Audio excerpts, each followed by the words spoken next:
Well, good evening, everybody. It's the Cryptid Huntress. Welcome in to On the Hunt tonight, where we are going on the hunt tonight for the Georgia werewolves.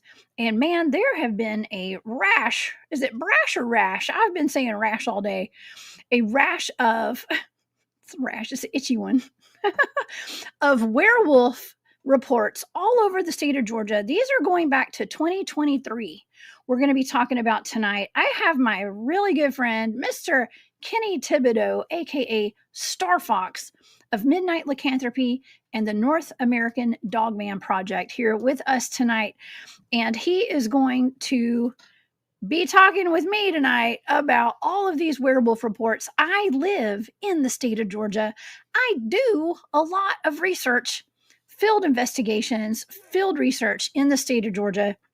I was just in the woods today, actually, and some of the areas that have had these werewolf sightings recently, and dogman sightings as well, are in some of my research areas. Okay, so this is very important for myself and for the people on my teams, and people that I do investigations with that even aren't on my teams, but are just acquaintances that do research in these areas. It's important that we all pay attention tonight to what we're going to be talking about, where these are. I've mapped them out on maps, so you guys are going to get a full disclosure tonight on Georgia werewolves and dogmen, sightings and reports and encounters, one of which is quite terrifying. And it does involve a child who survived. Okay, full disclosure with that before we get it going. This kid is alive today, but however, quite terrified. And that was up in Rome, Georgia, right there beside Corpsewood Manor, what I talk about pretty often, not too far from Chattanooga and Chickamauga, where Old Green Eyes resides as well. So you guys buckle up, go get the popcorn. We've got a lot to discuss tonight, and it's going to be fantastic. If you guys would like to check me out on my social media sites, please go over to my website. That's thecryptidhuntress.com. I have an archive of all my shows over there, and a calendar of events. And that does include I think my next one will be the Myrtle Beast. Okay, the Myrtle Beast Conference. I think it's the Myrtle Beast Bigfoot Fest. And I erased the flyer, y'all. But anyways, you can go to my social media or go to my website. And I think that's May the 9th and 10th. All day on the 10th in Myrtle Beach, South Carolina. If you guys want to come out and see us over there, we're going to have a really great conference, a Bigfoot festival on the beach. Okay, talking about beasts. That is confusing, by the way. Oh, here it is. I found it. This is it. It's got some of your usual suspects over there. Of course, we have Mike Familant coming down from Sussex County. I think he lives in New Jersey. He's a Bigfooter out of there. He's on a nationwide tour talking about Bigfoot at local libraries right now, and doing some Bigfooting all over the East Coast at the moment. And we got Matthew Delph, David Pardue, Dr. Sammy, and the North Carolina Investigates guys are going to be there as well, including our good friend Harley Owens, who was my guest a little while back here on The Hunt. He's out of East Tennessee. I can't wait to get out in the woods with Harley. We may have some things planned here in the future, but that's all classified for now, and you'll hear about it after we get back. Okay, so come see us at that. It's going to be a really good time. And then I've got the Full Disclosure Now conference in St. Pete, Florida. That's in July. Okay, and a couple of other events. Y'all got to go look at my calendar. Okay, well, let's get to our program tonight, because I have Kenny here, aka Starfox. And yeah, like I said, we got a lot to talk about. Okay, so the North American Dogman Project had an alarming string of strange werewolf sightings that surged throughout the year in 2023 across the state of Georgia. Most reports were merely sightings, but one case involved an entire family and a young boy who was grabbed as his family ran from a 7 to 9 foot tall werewolf creature on their wooded property. After the father shot the beast, their family was stalked by a pack of what appeared to be dogmen or werewolves for hours that night. On this episode, now we got Kenny Starfox Thibodeau of Midnight Lycanthropy, and we are going to be diving into all of this tonight. Kenny is a field investigator and representative of the main chapter of the North American Dogman Project. He is an actor, journalist, designer, videographer, Dogman historian, and author. You guys can find him over on his YouTube channel. That's Midnight Lycanthropy, and I make an appearance over there every now and then. And please help me welcome to the show my good buddy, Mr. Kenny Starfox. What's up? What's up, Kenny? It's good. How are we doing, my friend? Hey, I'm good. I'm doing excellent. I'm so glad to have you here. This is going to be a really interesting show tonight. You put a lot of work in over at your YouTube channel, the Midnight Lycanthropy, and at the North American Dogman Project. So kudos to you, and thank you for being here. Such kind words. I appreciate you. Right back at you. You're always firing out stuff as well. That's pretty much all I do is edit, record, find great hosts and guests, hang out with my squirrel, and pretty much repeat. Your squirrel. Y'all, Kenny has a pet squirrel, by the way. Okay. The cutest little pet squirrel you've ever seen. And what is your squirrel's name? Swift. Swift, like Taylor. Nah. Taylor Swift. No, I actually, long story short, is she used to just burst by all the other squirrels outside, and she just had so much agility. So I was like, yeah, she's swift like the wind. And just kind of stuck with it. Oh my gosh. Well, I'll remember it always as Taylor Swift. Okay. That's how I will remember your squirrel's name. And I love that. I know. I love it. But Kenny, tell me a little bit before we get going tonight with some of these reports that we're going to discuss. How did you get interested in the Dogman phenomenon? And what brought you to this point in time, in space and time, with you being part of the North American Dogman Project? Valid questions right there. Long story short, it's just like any other 11-year-old. I always had interest in sharks and dinosaurs. And, well, of course, some of my family members got me introduced into this really old school VHS that had what is now debunked that looked to be a plesiosaur fin. Also, it had a rendition of what this dinosaur species potentially could have looked like if it didn't have human encroachment, etc., and really didn't go extinct. This is when I was super young, so kind of got me intrigued right there because you had dinosaurs, whether it was potentially cryptids or not. So here I was 11, and now fast forward, I was just given a really good opportunity to help try and figure out what's going on with missing people in the national forests, as well as what's occurring near cave systems. I have a great squad such as yourself over at the Midnight Society. I have a science team now. Pretty much I'm just trying to help find people as well as trying to bring clarity to a topic that I'm just as confused as everybody else is, Right. Oh my gosh, join the crowd. We're all a little bit confused over here. And but there's no doubt in my mind, and with my boots on the ground field research, there's a lot of strange creatures out there that aren't supposed to exist, that are all in our fairy tale books, that we've been told since we were children that these are all fake and they're just monsters. It's all fairy tales, right? But we're finding that it's not. And you of all people, you are one of the historians, right, for the North American Dogman Project. Of course, you've broken off and done your Midnight Lycanthropy on your channel on YouTube, but you're still very much into the research with the Dogman phenomenon. I know tonight we're kind of going towards the werewolf reports that you guys have had. Now, werewolves and Dogman too, by the way, it's like, well, you guys, when somebody calls or sends in a report to the North American Dogman Project, if they say werewolves, do you just assume that they mean a dogman, or do you still look into it, right? Oh yeah, of course. Definitely Mm-hmm. still look into it for sure. And that's a Yeah. very valid question because there's a lot that goes into that topic. And as I was talking to some of my hosts and friends earlier, I'm more confused than I probably ever was. I have a great entourage and knowledge now to try and bring a little bit more clarity to the topic. Yet I feel like I'm back at the start of the race before when I actually thought I had some good ideas or consensuses as to what was occurring. Yet now, like I said, I'm right back at square one, just really deep down the rabbit hole, you Mm-hmm. know? Yeah, that happens when you start doing really deep dives into these mysteries of the world. You think you got it all figured out, and then the true wisdom. I can see when somebody has truly has some wisdom when they realize they don't have anything figured out.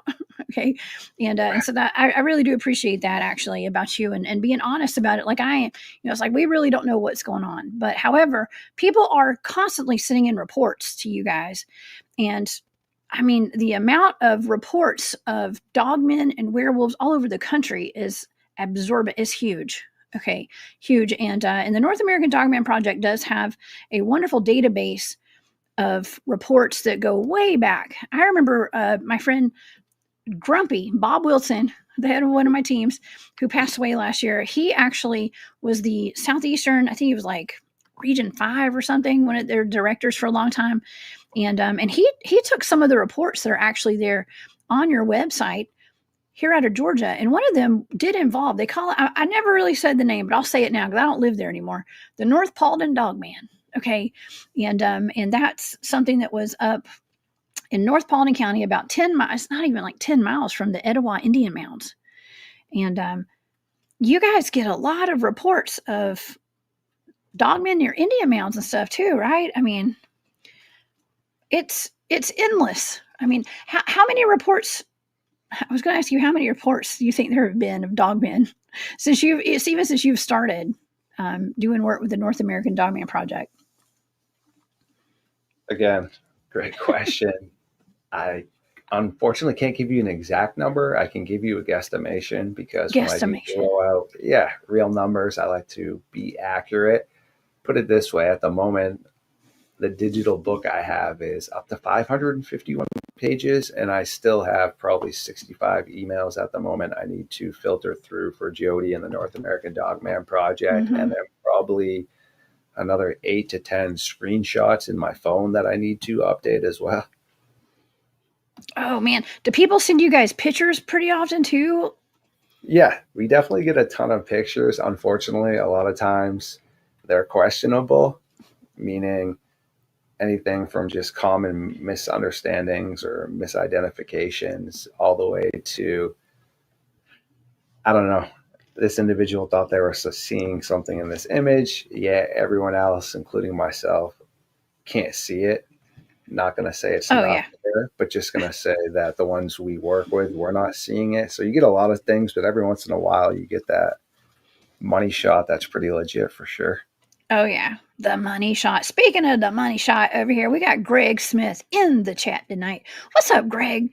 Greg is with Backwoods Cryptids. I got to hang out with him at the East Tennessee Squatch Out last year with his sweet wife, Kelsey. And so thank you for being here, Greg. He says there was a dogman sighting super close to my home that I talk about on my YouTube channel. That's cool. And so yeah, Backwoods Cryptids on YouTube. You guys go over there and subscribe to Greg's channel. He's a great researcher, boots on the ground. He's been on the show before. We talked about old green eyes out of the Chickamauga battlefield area in North Georgia. And tonight, we are going to be actually talking about some of these reports we've gotten from that same area. And the reason that I actually said the name of that dogman, right where I used to live a long time ago, the North Paulden werewolf or the North Paulden dogman, it's not very far from not only Chickamauga, where Old Green Eyes is here, and this dogman sighting that Greg has taken, this encounter, but also what we're going to get into in a little while tonight, not right off the bat, but we've got the Rome that's where that werewolf attack was, just north of Paulding. We have what I've got all sorts. Wait, what are the other ones? Oh, I wanted to talk also about the Corpsewood Manor as well tonight. And let's see where else. Dalton, Georgia. We've got some werewolf reports in Habersham County, Tifton, and I guess that's about it. Rome but Paulding. It's all kind of clumped there. And I'm going to show these on a map in just a second. Kenny, what do you think is going on here? Why are there so many? Why was there an uptick in werewolf and dogman reports out of Georgia in 2023? Wow. Again, great question. That's a deep one right there. And to everyone in the comments, I would love to show you my squirrel, but there's two reasonings. One, she's asleep and I really don't want to wake her up. But two, just because technically, long story short, she really isn't supposed to be more or less my pet. But shoot me a DM on Facebook. Oh, yeah. I will gladly show you my little sidekick. I just try not to incriminate myself. Oh yeah, we heard about that couple that had that squirrel and the raccoon. I think. Mm-hmm. Yes. Yeah, we will not be showing it. Have that happen, but yeah, no, Jessica's definitely seen her a ton for sure. She's and like adorable. I said, you can shoot me a message on Facebook and I'll gladly share some stuff. Yes. Yeah, y'all quit asking. We're talking about werewolves tonight, okay? Let's get serious, y'all. Okay. Answer your question now, though. I think. Okay. I wish I had a better answer, but I'm going to use the term "think" for sure. Okay. That it's starting to lead a lot into the paranormal type supernatural realm, meaning for quite a long time, I really felt like we had a physical flesh and blood thing occurring. Yet when I deal with my friends Lee Hampel and Sophia Bierman down in Wisconsin on Bray Road, they have some stuff that's really bizarre, especially with Lee's tracks. I mean, we're talking about a farm in Wisconsin. Okay, there's not trees around. It just vanishes, literally the middle of the field. There's no objects for it to have jumped on, or also for them to just randomly dig holes. None of this. It's more or less as if they vanished. And I will continue this, but I saw the comments. Everyone out there, if you just go to my YouTube page, all my stuff is in the description of my page, all my links. And if you just go to my Dogman page through there, you're going to be able to click right on that and get in touch with me for sure. But back to what you had asked, Jessica, I think now there's a lot of evidence just supporting. You got some maybe supernatural stuff mixed in with all of this, because I don't know how many times I hear people saying that they shoot them and large pieces fall or explode off with no reaction. Just all of this weird and strange stuff. But then you have others that report that it spins around and spits out blood. Yet you look back at Linda Godfrey and she's got reports where something was blue and seemingly not here, but here walking down Bray Road. Oh. Yeah, there's just really a lot going on here, because there's a big difference between the Skinwalkers and werewolves for sure. But is the Dogman here, or is it more or less paranormal? That's the question, Well, that's a good question. And this actually leads us to this. Mark Lynch is in the chat. What's up, Mark? It says, with Cryptid Search Investigation, CSI.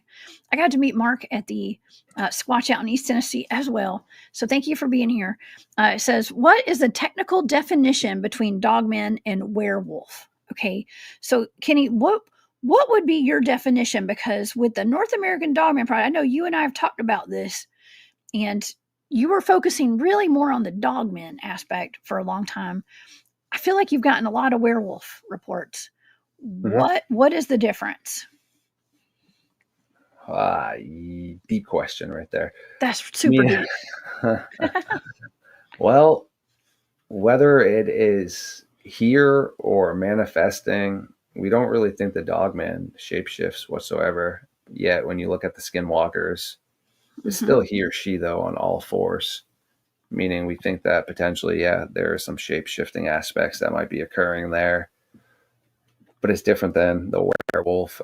That definitely falls into seemingly a curse, yet also deep witchcraft. Not to say that somebody that has the capability of diving into being a skinwalker couldn't reach that same magic, especially per se if, I don't know, we're trying to work on potentially a theory that the skinwalkers might actually be able to, I'm just going to use this term glamour, but I'm not talking about some true blood stuff, but just meaning they can distort their appearance to you. So maybe they are still an indigenous individual that's showing you that they are this large wolf or something. So maybe if they're able to do that, they could distort themselves into a werewolf. Yet you really need the pelt of an animal, okay? Mhm. And I really don't see how the average individual, even indigenous or modern day culture, that would be able to get that, because you have to, from all the research that the SS did and all these other individuals that were obsessed with that, you have to manifest these werewolf type things Right. from whether it's castle, hauschka, or just dark magic. And when you're manifesting something, that's a little bit different than when you're doing the skinwalking stuff where you have the pelt, you know? Yes. Okay, that's exactly the answer that I would have given. I mean, not exactly, but close enough. Absolutely. And so, thank you for that. And there's definitely a difference. To me, my answer is there's the dogman, which I think is just it's born a dogman. It's always a dogman. Okay. Then there's the werewolves. That is, to me, it's like a human that would transform into a werewolf. Okay. A Yes. human, it starts off in human form and it turns into a werewolf. Okay. That's my definition. Of course, there are people that will argue that. That's just what I know, y'all. Okay. And like Kenny and I said in the beginning, we really don't know 100%, but that's what I think. And I think the werewolf is more like an S walker, as I call it.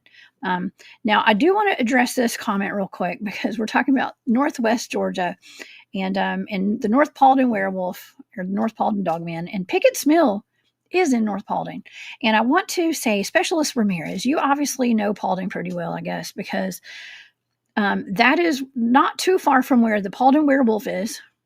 And Pickett's Mill is where, I don't know if I think I might have mentioned this on the show before, but when my son was small, I took him to a storytelling walkthrough at Halloween at Pickett's Mill Battlefield, right here where you're talking about. And they had people that were dressed up like Civil War soldiers that were ghosts and all sorts of weird stuff. It wasn't really for little kids. I didn't know that. But I took my kid anyways. And we went, and as we were leaving that night, we were the last group to go through this storytelling haunted forest thing on the battlefield. And as we're leaving this battlefield where you're saying it's littered with dogmen, which it might be, my son and I heard cannon blasts going off in the battlefield, and we were clearly hearing this as we were leaving, and no one else was even acknowledging it, but the ground was shaking. I mean, it was like the cannons were firing, and it was over and over again. And we got in the car. We were still hearing it in the car, and I thought, man, that's weird. Why would they do that in the middle of the night when we're leaving? Well, it turns out they weren't doing that, Kenny. They weren't doing it. We were hearing like phantom cannon blasts going off as we were leaving that night at that battlefield. So it could be totally covered in dogmen out there because that's where that werewolf has been spotted. Now, I don't think there's just one. Usually, where there's one, there's a lot, right? Yeah, I mean, to be logical about it, even if something is supernatural, I don't really know how someone could just be seeing the same werewolf over in Europe, then all of a sudden over in Michigan. Yeah.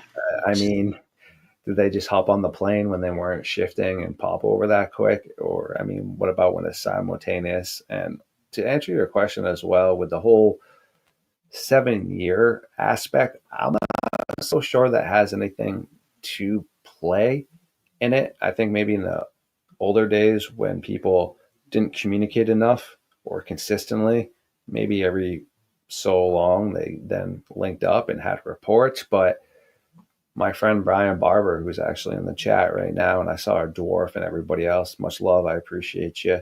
Him and I were just talking about some cases in Ohio tonight that were pretty much back to back, meaning they weren't 7 months apart, that's for sure. Oh, wow. That's fascinating. Super fascinating. Yeah. Thank you for being here, Brian. That's awesome. Okay. Well, okay. Well, there's some talk about them being in packs, okay, and dogmen running in packs. How often do you hear about? When I said there's more than one, of course, there's one. There's probably a bunch. How often do you guys get reports of them running in packs? Valid question again. We don't have, I mean, not as many per se as them being solo, but you have the infamous Palmyra case up here where it was 4 or 5 of them up in Maine that attacked the Martin family. You have the Toletti family, Dave and Lisa, in the what was it, Petroga National Park in North Carolina, that said that they saw numerous of them. I should say Dave. I don't think Lisa ever saw any of it, but Dave claimed there was 3 or 4 of them running at the back of their RV. Then, you have the Thibodeau case down in Lake Texacoma where they saw 2 of them, but it sounded like there could have been more of them when that group of individuals, those 2 brothers and their friend, were fishing. Yeah, you definitely have some reports of them being in packs. That rings a bell in my head too, where we spoke to, they were younger at the time, but they heard a disturbance off in the field in the distance when they were playing on the deck. They were pretty young and they looked over and they claimed they saw a group of what looked to be werewolf-like creatures dancing around, one that had what seemingly was a crown on its head, and they went off into the forest. So yeah, you definitely get some reports of them being together for sure. Yet A we also crown? yeah. I'm sorry, I didn't mean to interrupt. What? Had a crown on its head. Yeah, like a bone or maybe some branches, which has led us in the direction of thinking maybe some of these Goatman type sightings or different cryptids wearing, masks could really be a Sasquatch or a Dogman wearing a skull mask. Also, we have reports, like I said, of them wearing crowns to solidify maybe some sort of dominance. Pretty interesting stuff for sure. Whoa. Okay. We have my good friend David Pardue is in the chat. And what's up? Harley Owens is in the chat too. Hey, Harley. He's talking about the Dogman I saw definitely felt like it was a chimera that the military had cooked up. Yeah, we talked about that before. Thank you for being here, Harley. And yes, there's such a mix of different types of dogmen and creatures out there. But David was on the show. We've talked about this a couple of times. He's shown us some pictures of what looked like potentially a Bigfoot or some kind of critter. We don't know what it was. It looked like it had a mask on or some kind of white painted face, maybe. And we've also got Cryptidville, who's also in the chat tonight. Mark Maycheck. What's up, Cryptidville? He's been at the LBL and had an experience with a dog man that seemed to have white paint smeared down his face before. So this is an ongoing kind of I don't say it's common, but for all the people that I've talked to about their experiences, this comes up sometimes. It looks like there's white paint or a mask on some of these cryptids. Interesting. It is very interesting. Okay, well, I'm glad you're telling me about that. Okay, so we'll add it to the list of weird stuff. Okay, of weird stuff we need to try to figure out here. But anyways, okay, well, let's get to some of these Georgia encounters. Okay, Harley's over in East Tennessee. David Pardue's over there in North Carolina. We even got Greg Ogles in here. What's up, Greg? He and I go out in the woods sometimes together as well. We're all over the South, undisclosed locations, but Georgia's my stomping ground. Okay, and I need to know these things, Kenny. Okay. Let's go to the first one. How about we talk about the Habersham County first? Because we have a Habersham resident in the chat. That's Scott. Hey, Scott. He was like, a werewolf in Habersham? Uh-oh. Okay. Let's talk about that. Do you have your notes on that one, or you want me to talk about it? You got it? We are here and you are the host, my friend. Do you want me to talk about it? Definitely follow your lead. Okay. I did see somebody else that wanted to ask real quick about the reports in Maine. Why so many? Yes. My science team and Mr. Barber as well have been trying to work on a theory now. Yes, it's above the hypothesis aspect that this all started in Canada and then they pushed down into Maine and most likely cut through over the Great Lakes and down into Michigan and Wisconsin afterwards right there. And Yes, Jessica. Let's roll. Oh, one of the most famous Dogman packs was it the Palmyra Mm-hmm. Werewolves, and that's in Maine, right? Yeah, the Martin family. Yes, That's the that's Martin family. Rangeley. Yes. Oh, wow. Okay. David said the white face critter I'll be showing in Demarest in June. Yeah, he's going to be speaking at another conference with us, and he's going to talk about that. The Palmyra werewolves. I didn't realize that was the Martin family. Okay, I forgot. Yeah. I don't know all my Dogman cases very well. I Yeah, know it's up of near them. Rangeley, a game preserve. And actually, a lot of people don't realize right around the time that happened, you had a group of teenagers that actually most likely probably ran into that same pack a few miles away from where the Martins had their encounter. They were just out camping. So, pretty interesting stuff. And keep in mind, when you and I talked about the Turner Werewolf and Dogman on Midnight Lycanthropy a few weeks ago, that's only 2005, 2006.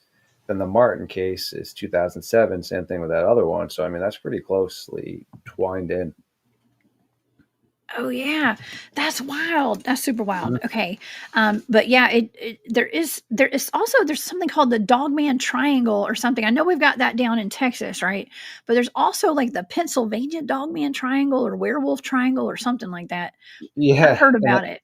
you got Okay. Werewolf Square too that I dubbed off of my friend Aaron Deese's Dogman Triangle, which includes like the LBL, Michigan, Wisconsin, Ohio, Pennsylvania. It's all caught up right into that little clutter right there. Oh yeah. Oh yeah. I still want to look into that crown that Dog Man was wearing. Yeah, That I'll is send weird. you my case on that for sure. Okay. Yeah, I would love that. Okay. I would love that. Okay, well let's get into Habersham County and let me pull up a picture on the map so everybody can see where Habersham. Now it's Habersham, but we call it Habersham. Okay, where I'm from. I'm so southern. Okay, but this is where it is on the map. Let's see. We got Rome. Hold on one second. We're gonna go. I gotta scroll down one second here. We got Chickamauga. I can't see. Corpsewood, Rome. All right, let's just go to. Yeah, dang it, y'all. Hold on. We got Tryon, Rome. Let me just go ahead and show everybody where all these are. Okay, right off the bat. I may have forgotten to upload this one. And there's Chickamauga. Okay, these are all kind of in the same areas. I forgot to upload it, y'all. Okay, Habersham County is going to be on the opposite side of the state going north. Okay, so if you go, we're on the west side where this is, it's going to be on the east side. Okay, so I apologize for not having this one uploaded. Okay, let me take this down. Tiff County. I got them all but that one, y'all. I'm sorry. Start off. Habersham County is right up there, going up to the tippy top northeastern part of Georgia. Okay, that's what we're talking about. This is where my great grandmother and my great aunt lived, who had a possible alien abduction while they were driving in their car one night. Okay, actually, that happened in Rome, but they lived up there in Habersham. So in 2023, in Habersham County, a young couple was driving on a rainy night and saw a dark gray canine creature with pointed ears, glowing red eyes, long, lanky arms, shaggy hair, and a bushy tail running and crawling across the interstate. I think it got up on two legs and ran. Okay, now that interstate would be 985, I'm assuming. Okay, going, I don't know if it was north or south, but that's going through Habersham County. That takes you right up to Clayton, Georgia, where we usually have the Georgia Bigfoot Conference every year. And there's a lot of Bigfoots out there in those areas. So that's one of the first reports that I have for tonight. Now, that was in 2023. Okay. All of these were in 2023. And I don't understand why there's such a clump that year. Okay. It almost doesn't make any sense unless, I don't know. I mean, something shifted. I mean, I've not gotten that many. I've looked. I've looked too on the North American Dogman Project website and done some research. There's not a whole lot of reports in Georgia. 2023, there's a ton of them. Okay. Do you think that maybe, Kenny, I'm asking you this question. Could it be that like people are more open to it now and like are looking for it? I mean, is that a possibility? Wow. I mean, isn't everything at this point Yeah. potentially going to be a possibility with how confusing things really are? I Yes. honestly wish I had a more clarified answer for you, meaning I am really baffled like I said, as to what's occurring here, I do know we got some misidentifications and also prehistoric and modern day predators kicking around, but then you have some very bizarre stuff. And unfortunately, you have to kind of get through the murkiness in the water, meaning you got people that purposely try to mislead information. Meaning, I've heard of individuals that will take one report, change it into five just by changing dates and locations. Actually, recently I kind of ran into something similar along the lines of Oh, that. Got an email where I recognized it. It was into the North American Dogman Project. And I'm like, wait a second, I swear I've heard this before. So I'm filtering through the area, and sure enough, this individual had already submitted this encounter to us, but now the date's different and the location's different. To oh, me, those are, yeah, big red flags. So you would like to okay. always, yeah, take things at face value, but you just need to be careful. Because, I mean, let's even not talk about cryptids in general for a second, just in life. I mean, whether you're going to take a loan out or, I don't know, buy a car, whatever, there's always that fine print, okay? There's always more potentially going on or reasonings for why people are doing something. Could the person that's trying to be selling you the car, do they really want you to have a nice car at the end of the day? You would like to think so, but are they doing that because they're going to be getting a nice chunk of change off of once you sign on to the car? Same thing with a real estate agent, right? Do they want you to have this beautiful house and beautiful life? Yeah, Mhm. sure, hopefully. Or do they want you to sign on because now they're getting a huge payoff on that? Meaning there's always reasonings. So same thing when you approach now with people's reports and stuff, you have to really try and figure out what's the reasoning, because now with all the shows and all the platforms, Mhm. 5 minute of fame is very easy for people to get. And when people are like, oh, well, what's in it for people to hoax? A crap ton. I mean, I know a ton of fraudulent cases that have been on some really big time shows. And Yeah. there's your reasoning right there. Yes, I know. Well, you guys y'all do a lot of background work on these. And I know people who have personally gone and done these investigations for some of the reports that you guys have had. So I know they're legit. Okay. Now, whether they're, I mean, I know the reports are legit. I don't know if people giving them are. Okay. But I know the reports Mm. are. So, anyways, okay. This is an interesting comment here. 5DRG says more than likely a black magic cult came into the area or alphabet type groups. Man. Well, we do talk about you know, black magic and stuff. And even our military uses that. Okay. They allegedly are using, black magic. We got, what is that? Arkeem was talking about it this week. Like Michael Aquino and all them was like almost like satanic cults in our military. You're like, there's like a satanic element to some of the military, maybe. And this is all for entertainment purposes only tonight. Okay.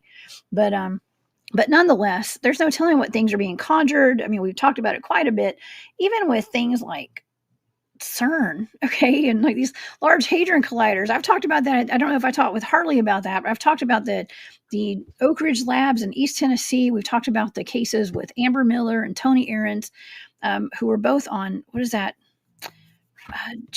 Jimtown Road, I think is what it was called in East Tennessee, and they both died. They were mauled to death by something out there, and we talked about that, and it was suspiciously close to those labs where they have a large ion collider and all this kind of stuff going on there. So, like Mhm. portals, magic, there's all sorts of avenues that we could go down when it comes to this stuff.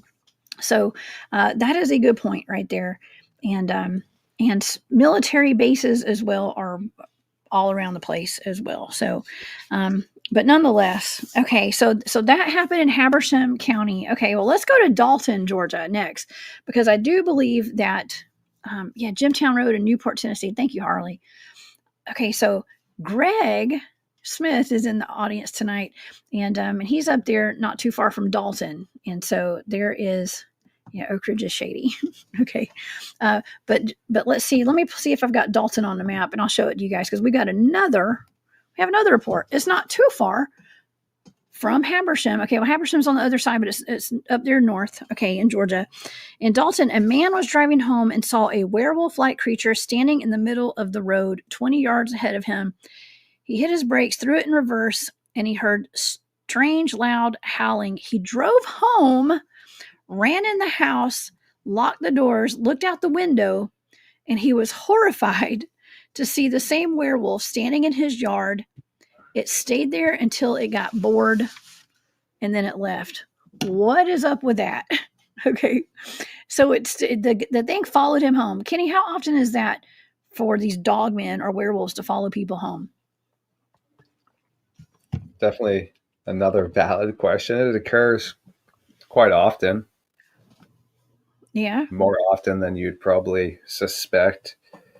Yet sometimes it seems the distance might be not realistic for a known animal to try and follow you that far. But yeah, and a lot of the ones that seem potentially more paranormal based, you definitely have people that are reporting that, yes, they then have encounters at their house. Or, I mean, look at the Martin case, same thing. They went, disturbed their den, came back and caused ruckus at their house. You have, the Squatch Father, same thing. He decided to relieve himself in that area near what he believed was the dog den. And then later on, he had just redone some, I think it was drywall outside or wet wall. I'm not sure the exact term Al used. This thing decided to come back and take a leak right on his house and dig up his front yard, pretty much more or less saying, hey, you decided to come over here and relieve yourself near my house. Well, I know where you are. So I don't think Al directly saw it, but it followed him home right there. So. Oh, yeah. Well, I mean, I've always heard stories about people that have shot at a dogman. It's actually more Bigfoot in the cases that I've done research on and been told about. It's usually Bigfoot, any kind of cryptid, I guess. You shoot at them. A lot of times it may not be that one that followed you home, but their pack will. Somebody, FAFO, right?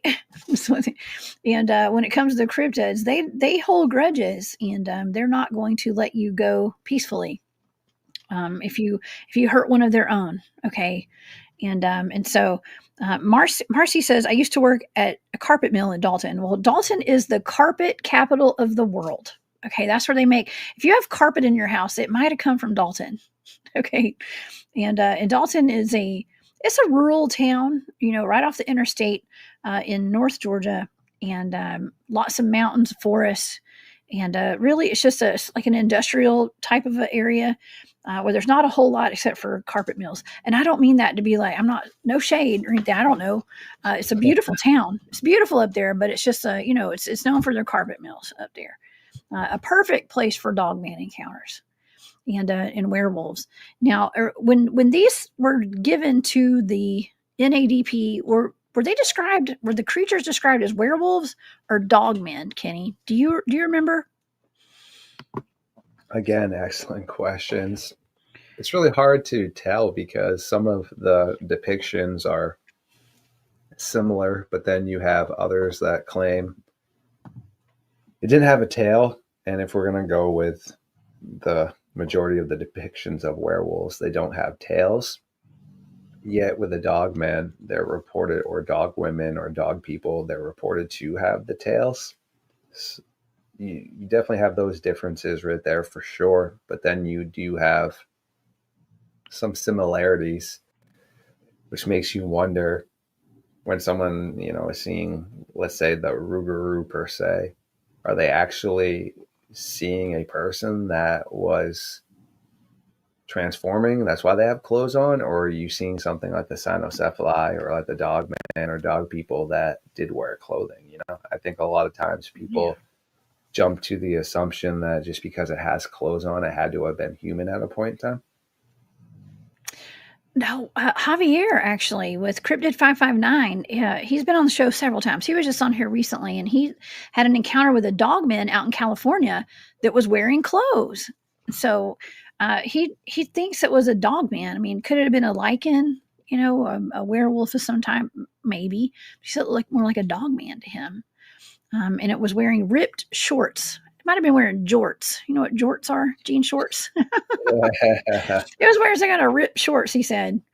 And so I find that fascinating. And it doesn't necessarily mean that they had to have been human at some point, but who knows? I mean, they might have just gone and borrowed some pants off a clothesline. I mean, these days people don't have clotheslines as often as they used to. But, you know, yeah. But who knows? Don says Jimtown Road, Newport, Tennessee, and nearby is an island in the Pigeon River about 400 feet long where a pack of 3 dogmen were seen. It's within eyesight of Jimtown Road. Oh, my goodness. Well, that's interesting. I'll have to keep an eye out for that. Yeah, Jimtown Road. I would stay away from that area if I were y'all. Okay, I just would. And I would. And also, yes, you're talking about New York. Hey, Sovereign, what's up? Chicky Blue says you might need some protection rituals before going home after a night of cryptids. 100%, yes, because it's not just all physical. Okay, and I know we got the flesh and blood camp, and we got the supernatural woo camp, right? It's important that we do a spiritual protection before we go. I surround myself in the white light before I go anywhere and say prayers, and we are spiritually. You know, we got the armor of God on us. We go out there. And so that's very important. And so, yeah, you are 100% right. Definitely do some kind of protection before you go out there. And when you come back home, you don't want hitchhikers, for sure. But that flesh and blood element, though, that's going to tell you right there, like they could follow you to your house. They could stay there. Right. I mean, kind of stalking you out. Right? Creepy. Yeah. Yeah. Super creepy. Okay.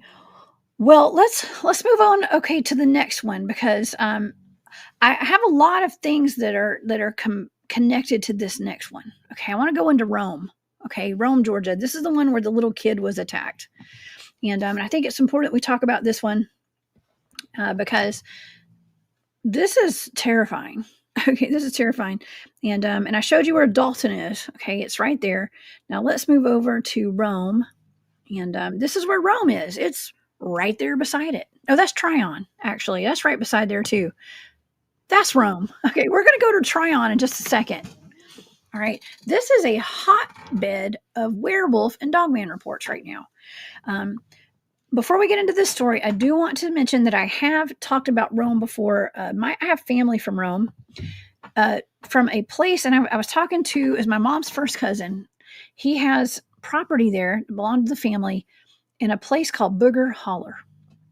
And if you know anything about Bigfoot locations, any place there's a place called Booger Holler or something like that, it's usually got Bigfoots. It's got a history of some kind of creature there. And this is no different. So Rome is a city of high strangeness. And there's a story that came out on March 8th. That's my grandmother's birthday, by the way. March 8th of 2023 again. Okay, all these were in 2023. That one in Dalton that was March 8th of 2023 in Dalton. Let's go to the Rome one. That is May 1st of 2023. Okay, the one in... Let's see. Okay, Dalton was March 8th. Rome is May 1st. Habersham, I don't have a month, but I have a date. It's just 2023. So on May the 1st, actually, this is May the 1st, a family had just moved into a remote home. They bought some property up there in Rome, right here we're showing. They had a family gathering with friends, and the kids were playing out in the yard. The dad had set up trail cams around the property, and he decided he was going to go check his trail cams. And when he got to one of the first trail cams, it was knocked off the tree or torn off, and it had bite marks in it and scratches on it. It was busted and bitten. The dad went back and got his kids and stuff and was like, hey, let's go. Y'all come with me and check out these other trail cams. There's something weird going on here. And so when they went back to go check on the other trail cams on the way, they said they encountered a 7 to 9 foot tall black shaggy werewolf creature with glowing red eyes, and it started growling at them. They took off running, and one of the kids tripped and fell. As they turned around and attempted to grab the child, they said a werewolf. The werewolf grabbed him by his neck and held him up and let out a terrible scream right in his face. It opened its jaws like it was going to eat them or eat him, and the men shot it with their shotguns. Okay, the men shot it with their guns. Okay, Kenny, this is wild. So Yeah, they that's shot pretty it gnarly. while the thing was holding the kid. That is really dangerous, especially if it's with the shotgun. But they said that it dropped the kid. It started to coughing blood. It coughed up blood, and it had a hole in its shoulder.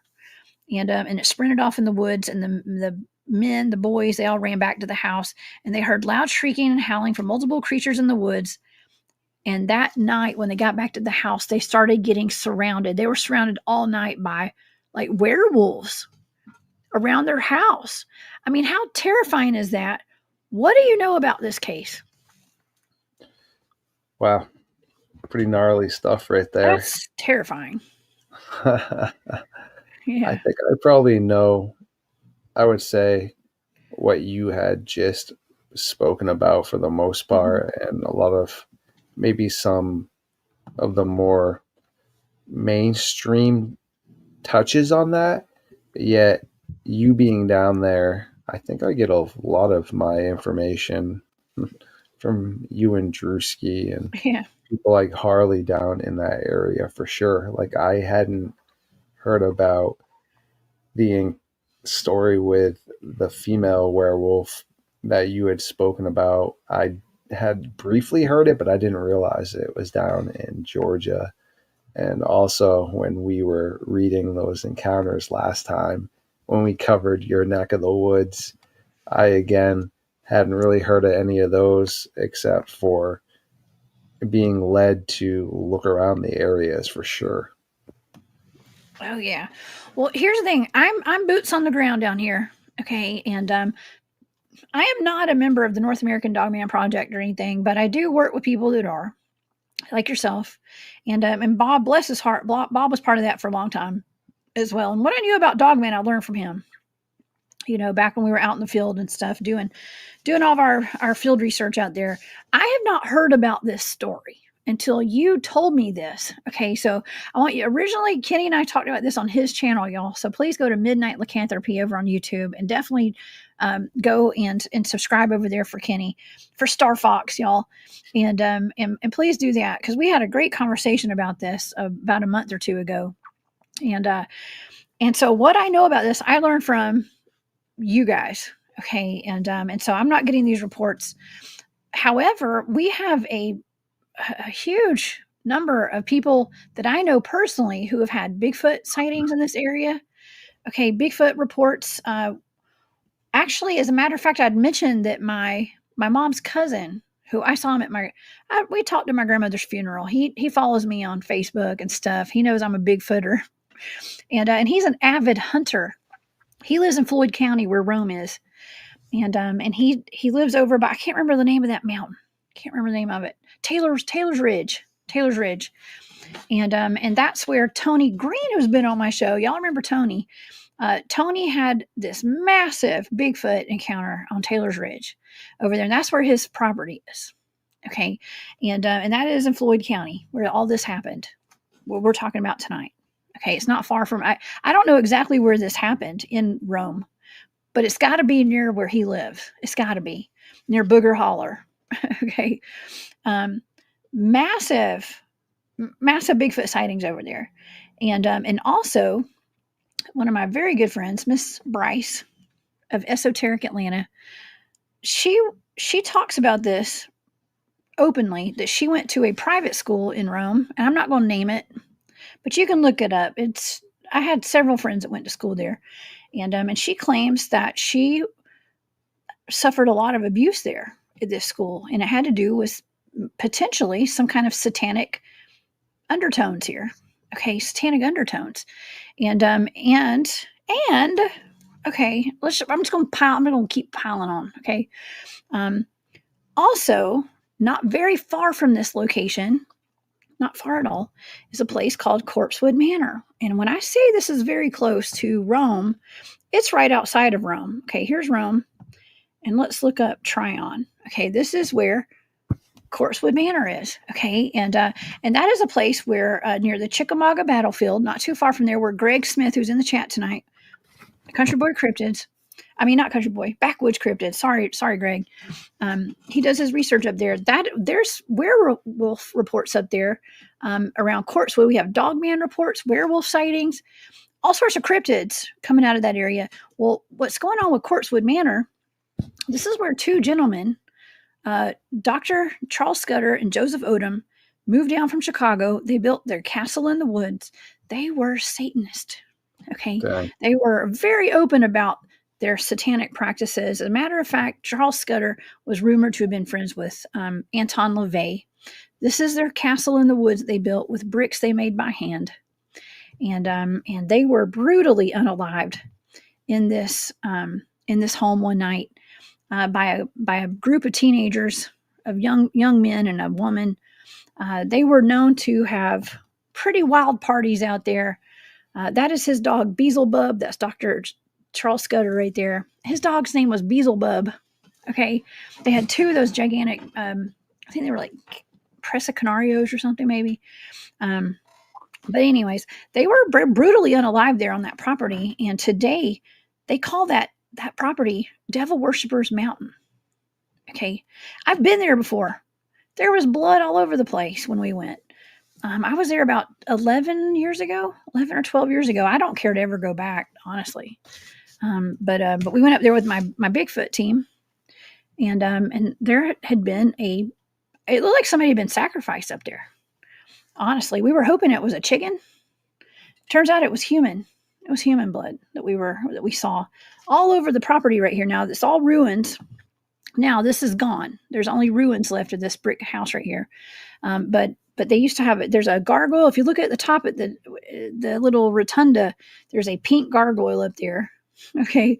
And they had stained glass that was like pentagrams and all sorts of satanic imagery up there. The place has a really bad vibe when you go up there. But let's just say I'm only bringing this up because I want to talk about how the ritualistic aspect of this could have opened some sort of a portal or something potentially. And maybe somebody didn't close it. I don't know, Kenny. I'm just trying to make sense of like why there's so many werewolf sightings around this area and so many dogmen running around that part of Georgia right now. What are your thoughts?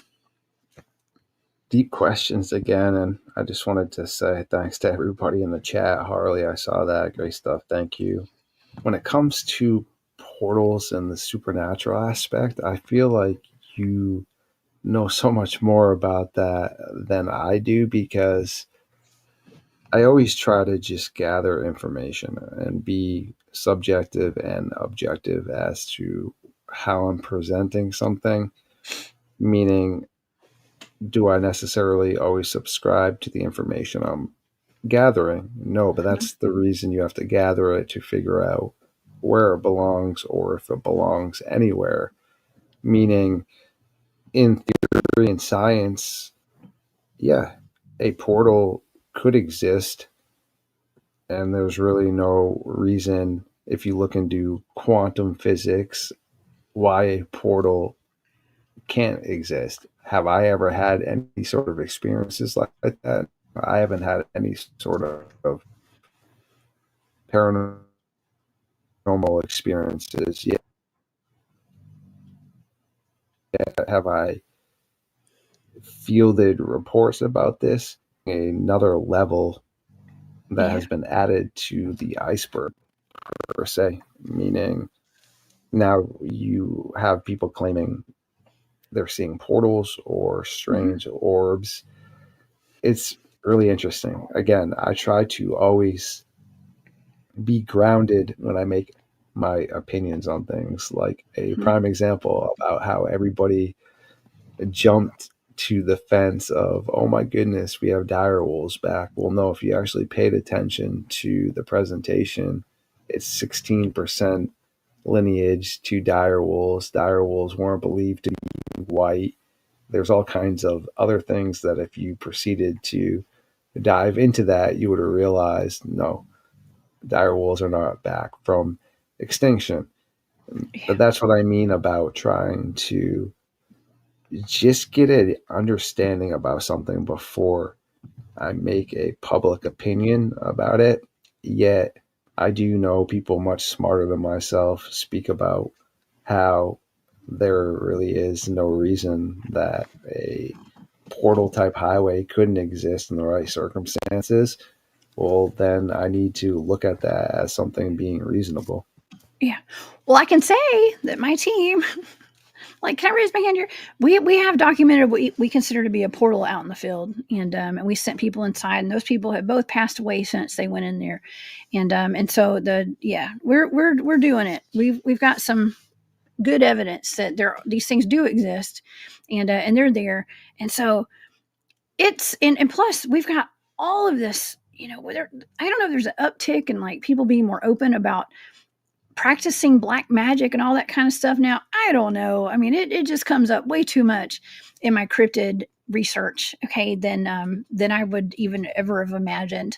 But yes, Red Tip Savage says, "Hey Jessica, are the Etowah Indian Mounds in Floyd County?" No, they're in Cartersville, which I can't remember what I don't know what county that is, but they're in Cartersville, which is just north of Paulding, and so they are not too far from there though. Okay, super close to Rome.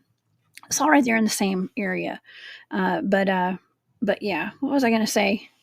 I was going to address some more of these comments right here. Y'all are hilarious. We have a huge crowd in here tonight, so I'm having a hard time getting to all the comments tonight. Okay. I've been in the mounds up there. I wonder if the same area where the raptor dinosaur was reported, that's what I was going to address. No. It turns out the raptor is down in the troop herd corridor area where I do research down there as well. We're about to get to that area in just a minute after we finish talking about up here in Northwest Georgia. Okay. But yeah, for whatever reason, there's a lot of dogmen, a lot of werewolves being reported up here in Northwest Georgia. This is my home. It's my stomping grounds, y'all. Stomping grounds. Okay. Okay. Another place that I wanted to talk about as well, because we got like this whole Corpsewood Manor incident. Okay, is what I'm about to say. And potentially there being like portals opening there. I mean, who knows? We don't know what all's going on there. I do know when I went, there was blood. It turned out that was human blood. And we found out it was human. And people do rituals there all the time. They call it Devil Worshippers Mountain for a reason, and we had put a video up on YouTube with my original research team, and a woman saw the video and contacted the head of my team, and she said, "Hey, we did like a 3 or 4 part series of that investigation on YouTube." The woman contacted the head of my team and said, "Hey, that was actually the week that my son was injured up there." She said that they had gone up there he had gone with some friends.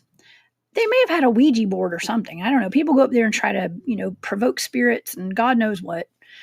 And she said that he went to go chop some wood to build a fire, and the axe slipped and it chopped into his thigh. And that he almost lost his life that night. Ouch. And that happened about 2 or 3 days before we went in there to go investigate. When I say there was blood everywhere, there was blood everywhere. And it looked like a homicide scene, actually, but we could tell that a herd of elephants had literally ran out of there, probably in the middle of the night. And it turns out, she said that his friends actually picked him up and carried him and got him to the hospital just in time before he lost all his blood. Yes. Now, places like this, the land requires blood. Okay, I've done some remote viewing of these areas. The land requires blood. And right down the road from this place is called the Chickamauga Battlefield. Greg, I'm so glad Greg's in the audience tonight. The Chickamauga Battlefield, 34,000 men died over the course of about 3 days at a Civil War battle up there. And this place is known for Old Green Eyes. Okay, and we've talked about this with Greg here, who's in the chat tonight. And this is right up the road from Tryon, where Corpsewood Manor is. And Old Green Eyes, Kenny, if you're not familiar with Old Green Eyes, nobody really knows what Old Green Eyes is, other than an entity. Some say it's a Gugway. Others say it could be Dogman. Others say Skinwalker. But it's a ghoul of some sort that was seen eating the dead corpses of the Civil War soldiers out there on the battlefield. And it's still seen to this day out there. And so it could be a S-Walker. Okay, it could be a Dogman. So we've got that to contend with up there as well. Okay, so we've got that. And this is exactly where Chickamauga is on the map. It's right there, just north of Rome, and just north of Dalton as well. Okay, so yeah. Oh, and this right here, if you want to see where the North Paulden werewolf is, that's Paulden. Look right there on this Cryptids of Georgia map. It's right up there too. There's a werewolf up there at the very top, and that's where that is. So the Etowah Indian mounds are right there. I don't know. It's wild. It's absolutely wild. So I don't know. What are your thoughts, Kenny? Great stuff right there for sure. Yeah. Again, it is wild. It just really brings more questions to what's occurring right there. And again, leading into the direction of uncharted territory to an extent. I mean, we have the stuff that we have now that is quality, yet when you talk about things like you just spoke about, as well as the continuous evolution of what's occurring, pretty much, it just is really hard to label it into one category, meaning could it realistically be paranormal? But also when it is here, it's here, but then it's only here for a short amount of period of time, or kind of has like the halo effect, I like to say, to nerd out. You know how in Halo, like the Covenant and stuff, you only need so much plasma to be able to appear, right? Well, what if they can only appear for a short enough period of time, which would explain why in Lee's field that they just vanish and stuff, you know? Yes. Okay. I have something that I'm going to talk about tonight that I've never talked about before as well. Okay, let me address this first. Urso says Amityville House is supposed to be the same way, demands blood since Dawn and her brother unalived the family, but the history goes further back and it's bloodier. Yeah, we don't know what the full history is of all these lands. When a place requires blood, I can guarantee you there's going to be land disputes, there's going to be wars, there's going to be people doing rituals on this land for, I don't know. The guys from Corpsewood Manor, it was rumored that they had Anton LaVey come there and show them exactly where to place their house for ritualistic purposes and stuff. So, ley lines, maybe, you know what? I actually have a ley line map. Let's pull this up and see if there's any ley lines actually up there in that area. I'm going to have to kind of get my screen. I'm going to have to blow my screen up real quick. Let me look. No, I mean, there may be small ley lines, but there is one that goes right through the middle of Georgia up there in North Georgia. So close enough. Okay. Definitely close enough. Okay. Well, all right. So there's one more thing that I did want to talk about tonight. And I see my mom in the chat. I'm not going to tell you who my mom is. She's in here though. And her best friend, my mom's very best friend, Mr. Ed. He was a good, sweet guy. He was like a godfather to me, basically. Okay, and Ed was like family to us, and he lived at I'm just going to say an undisclosed location, but it's there in that county, basically up there in Rome, near Rome, and he died a very suspicious death. We think he died. But his house burned down one night. Okay, gosh, this is terrible. I probably shouldn't talk about this, but I'm gonna do it anyways. Justice for Ed. Okay, but Ed had a house fire one night, and he passed away, and his house was like right there in the middle of like this huge farm. Okay, and I'm not going to tell you the name of the man that owned it, but he was a multimillionaire guy, and Ed's house was kind of right there in the middle of that property, but he owned it. And he just kind of mysteriously died one night. His house caught fire. We went up there the next day when he died. And I know this doesn't have a lot to do with werewolves, but it might, y'all. Okay. But we went up there. My mom and I went up there. It was devastating. Right. And we got up there, and the fire department was having us like sift through the rubble to try to find him. It was just so weird. It was so unprofessional. It didn't make any sense. And considering what we were going through, it was just really, didn't make any sense. Okay.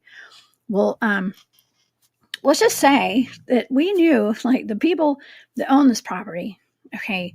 I had been told, I think Ed had told us that once a year he kind of was like asked to like leave, okay, and like not be there for a weekend or so. And it was because this man was like, he was in with the in crowd, if you know what I mean, and he would fly in celebrities and stuff to this property. And oh god, I probably shouldn't even say this. The rumor was, this is a rumor, okay, he would fly in like celebrities to this property, and I don't know if they were doing rituals or what. They were doing stuff that, you know, is definitely secret out there. And but anyways, I'm only bringing this up because it's in the same area where all these werewolf sightings are.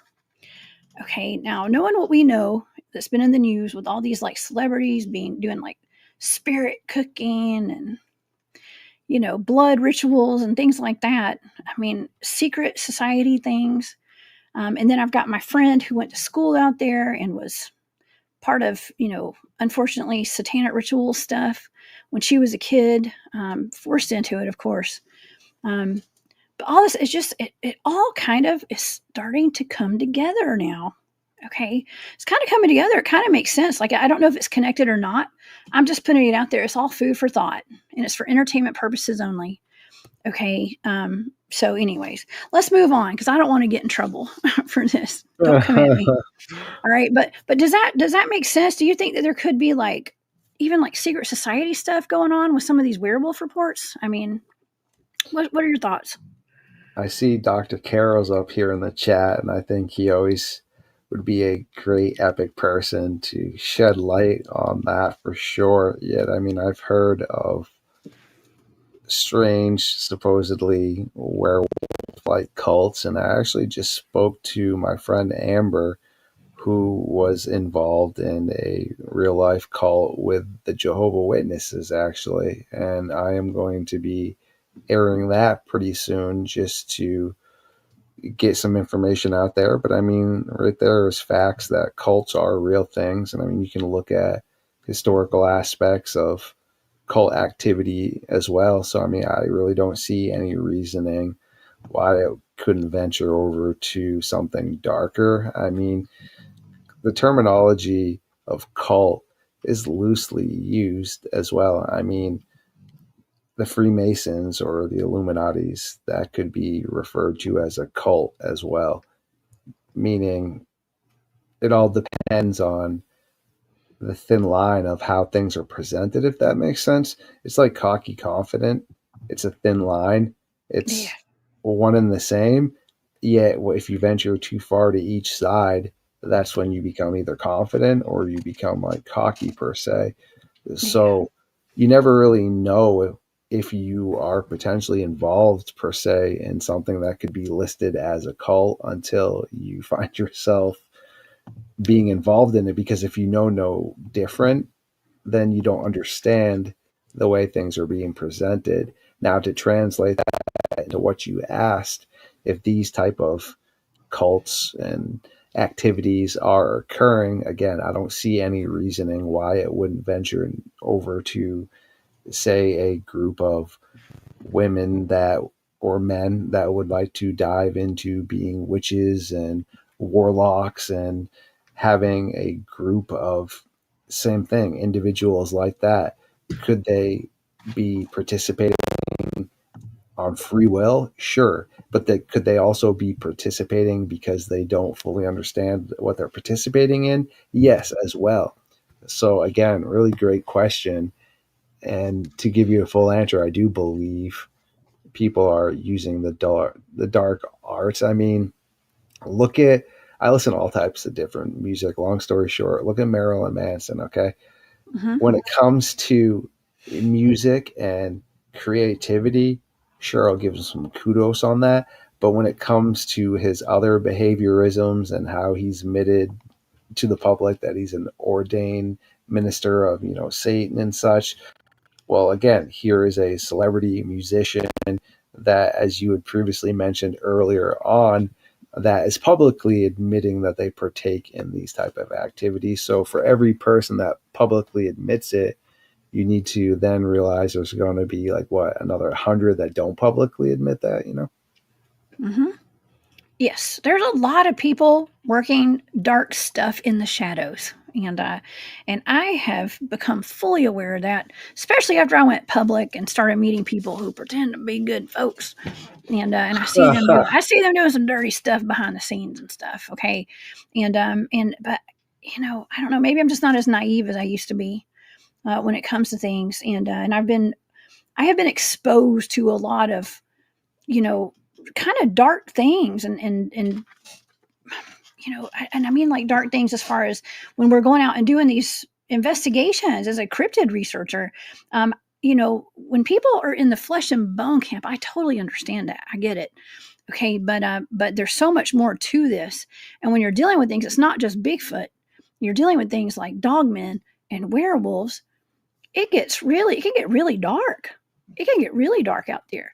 And we start dealing with backwoods cults and secret societies and conjuring cryptids and the battlefields and seeing all these cryptids and werewolf-like creatures like old green eyes, for instance, on these battlefields where bloodshed has happened and it's occurred over and over again. It almost feels, hear me out here, it almost feels like some of these wars and battles have kind of even been choreographed. God, I hate saying this. I hope nobody comes at me for saying this is for entertainment purposes only. What if some of these things have been choreographed to keep continuing at like certain places? Like I mentioned, like there's a potential that Anton LaVey had even shown those men where to put their house. Okay, like maybe for and that's just a rumor. I don't know if that really happened or not. That's what people say. But let's just say that he did. And it's for like maximum ritualistic power right there. You know what I mean? Like it's a place of power. It's like that house over at Loch Ness where those rock stars, were doing rituals and opening portals where the Loch Ness monster is, that kind of stuff. With what was that guy's name? Aleister Crowley, I think. Okay, that kind of stuff. Who's to say that like some of these things, and it's just the whole picture with like history not being what we've been taught. And there's been a lot of deception going on, and I don't know, maybe I should keep my mouth shut. Okay. But I'm not tonight. I don't know. But it's just food for thought. Like Barry always says, it's food for thought. And, what if things are put places purposely, like wars and stuff like that, to cause as much, I don't say damage, because that land needs the blood or whatever. Gosh, that's so weird, right? Especially conjuring werewolves and stuff too. What do you think the ultimate purpose of conjuring werewolves would be, Kenny? Such a great question right there. Hey, Jessica, I have to rejoin you from my tablet right here real quick. Okay. My Chromebook is screaming, but I'm joining right back in with my tablet. Okay. Right now, okay? You go on. You go on. You come back when you're ready. No, I'm going to be here. I just wanted to let you know that I'm not going anywhere. Okay. I gotcha. Okay. I want to thank Dave Scott so much from Spaced Out Radio for being here today. Thank you, Dave, for that super sticker. That's so sweet. He says, I love me some Cryptid Huntress time. Oh my gosh, that's so sweet of you. You guys go over to Spaced Out Radio on YouTube and listen to him on terrestrial radio all over the North America. Okay. All over the North America. Thank you, Dave. That means the world to me. I appreciate you. And y'all know I did have a show over on Spaced Out Radio for it was like 2.5 years over there. And you can see it in my playlist in the archives. Okay. Let's see. I'm going to pull Kenny back up. Joe says Draco reptilians are behind it all, it seems. They might be, Joe. They might be. I don't know. Okay, let me see if Kenny's ready. Hold on one second. What's there up? We go. There he is. He's back. And he's back. I can still hear everything. I just had to switch over from the good old Chromebook to the tablet. Oh, that's awesome. I'm just glad you're here. Yes. Okay. Double the Kennys there. I had two of you on the screen. I know. I apologize for that noise, but welcome to old technology that tells you have more battery than you actually do. Because in theory, my Chromebook was supposed to have more battery, but then the good old 1%. I was like, wait a second, what happened to the 20%? And well, it's all good. It sounds like a car. Sometimes, like you can drive it on empty for a few more miles, and sometimes you can't. Okay, it's just all a matter of knowing your technology there. And Yeah. brush me back up now on the question you would like me to answer real quick. Oh gosh, I don't even remember what my question was at this point. I was talking about um I was saying stuff I probably shouldn't say, but it's about like almost like some things are choreographed. It feels like to maintain like the land requiring the blood and things like that, and maybe for ritualistic purposes. As far as like wars go, land disputes, satanic rituals, all that kind of stuff. Um, I mean, I was kind of talking about that with the werewolf issue, I guess, and I don't remember Yes. exactly what my question was, No, but I got you now. You got the file mhm. cabinet cranking back Yeah, upstairs. It's like we right. were speaking about the other night potentially too, meaning this could be even like a cyborg to an extent because when you look at like Nat Geo and stuff, they've come up with some amazing technology with how they've made artificial snakes that sit there and act just like any other snake, yet it's a robot, and then they put the skin on it and it goes out and acts like the other snakes. Hmm. Meaning, I don't know, is it really that hard or far fetched to think potentially that it could be maybe some sort of cyborg or AI aspect, and then it's just got a suit on the outside?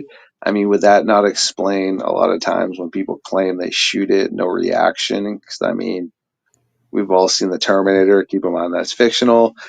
Yet he has no reaction when pieces of his skin are getting blown off, or when he removes the Oh, remaining part of his eye and doesn't even react, and then just puts the sunglasses on. So same kind of theory, in that aspect of could right. it be more than, like I said, what we're thinking, even paranormal or flesh and blood?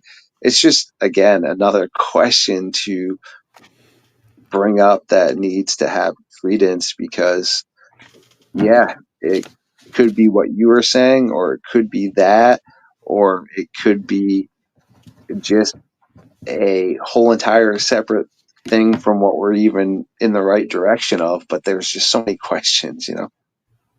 There are, and I just thought of something I'm going to ask you, but first I want to address this. Leah, thank you. She says, battles on ley lines to darken the energy. Las Vegas is the biggest vortex on the planet. Hollywood has one too, and Maui is the heart vortex chakra for the earth. Oh my gosh, that's wild. Yes, that's a great point too. And actually where the Georgia Guidestones used to be, over in Elberton County, or Elberton, Georgia, I think it's Elbert County. I don't remember, but it's Elberton, Georgia. The Cherokee used to say, I believe that it was the Cherokee who say that was actually the belly button of the world right there, too, where those guidestones were, which were destroyed a couple years ago. Okay, I just thought of something because you had mentioned earlier in the night when we first started talking, you said something about dogmen. Some of the dogmen or the werewolves, when they get shot, they don't even respond to it. They don't even Mm-hmm. react to it. What's up with that? Okay, could it be because there's like the supernatural element? Could some of these be cyborgs or something? That's what I'm saying, because why is there no reaction? I mean, is it Right. paranormal or is it a machine? Because, yeah, we all have cars and things we love, or my baby, but it's still a machine, right? So when the engine breaks, yeah, it's putting out a vibe that if you add a human aspect to it, sure, your engine could be in pain. But in actuality, when it blows a gasket, does that engine feel any pain? I don't believe it does, correct? Right? Right. I mean, it's just another part that you're inserting. So if you've created something that was a machine, it's not going to have those type of human aspects or those feelings like we were just talking about. Same thing with, like, again, it's fictional, but Arnold in the Terminator, there is Mm-hmm. no pain there because it's a machine. Pain would be inflicted to something that would have more of a human aspect, meaning if you want to dive into the realms of AI and trying to make it more human based and implementing pain and things, well, that's a different story. But if you're trying to make a tractor, right, you're not going into making a tractor adding to the equation, hey, I want my tractor to feel pain. No, your tractor's supposed to be out there harvesting your cornfield. Why would you want your tractor to be like, ouch, every time you hit a bump or something? That wouldn't really make logical sense. That would be more, per se, if we're going to look at like that movie with Megan Fox recently that came out where she is a cyborg that is completely supposed to be human based too, but then can update. Sure. But we're not talking about that. We're talking about an actual machine here, or something that would be being used per se as a super soldier. The last thing you would want is a pain response, Well, there are super soldier programs out there. I have super soldiers on my show all the time. I bring them on pretty often. People who've been parts of different like mind control projects and the Montauk programs and Project Phoenix. I just had Arkeem Ra on the other day, and we talk about this quite a bit. But something that I was just thinking about as you're talking about this is, there was that video that came out. It was Israeli news, and Primal Cry sent it to me actually. Who comes in the chat sometimes and does. She sent me that when I was talking about the zombie bears from that remote viewing data from the deaths of Amber Miller and Tony Aarons on Jimtown Road in East Tennessee, and she said, well, this she sent me a message, and it was an email, and she said, hey, this might explain the zombie bears, and it was that article. It was actually a YouTube video from Israeli News, and it was a man that blows the whistle on a lot of stuff.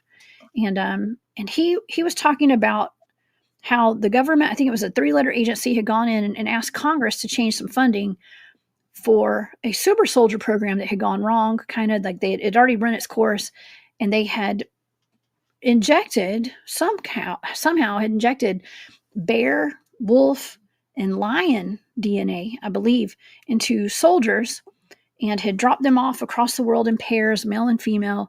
And one of those sets had been dropped off in East Tennessee, probably not too far from where they had died. Okay. I'm not saying that that's how they died, but I'm just saying it might make sense. But they were even talking about how you could tell where those couples were living because they were in the caves. They were like living in caves, and because there was a pentagram painted on the outside of the cave door. And that's how you could tell where they were. I mean, this is wild stuff. This is our military doing this. Okay. This is not, this is on record. Okay. They have done this in our, I was just going to say agencies. Taxpayer dollars are doing this. Okay. And he was kind of blowing the whistle on it. He said that they were trying to eliminate the assets, and the program had gotten out of control, and they needed to eliminate the assets. And they needed the money for it. And they're going to shut the program down. Now, is that crazy or what? That's wild, right? So there are super soldier programs. We don't know what all they're doing with who. And another question I have is, did those soldiers know what they were getting into? You know what I mean? Right? I mean, they were expected to like breed together and stuff. Okay. And it's just, I couldn't imagine anybody signing up for that. Kind of becoming a beast. And I don't know. From the East. Yeah, no, definitely. Yeah. No, I mean, I am definitely totally with you on that for sure.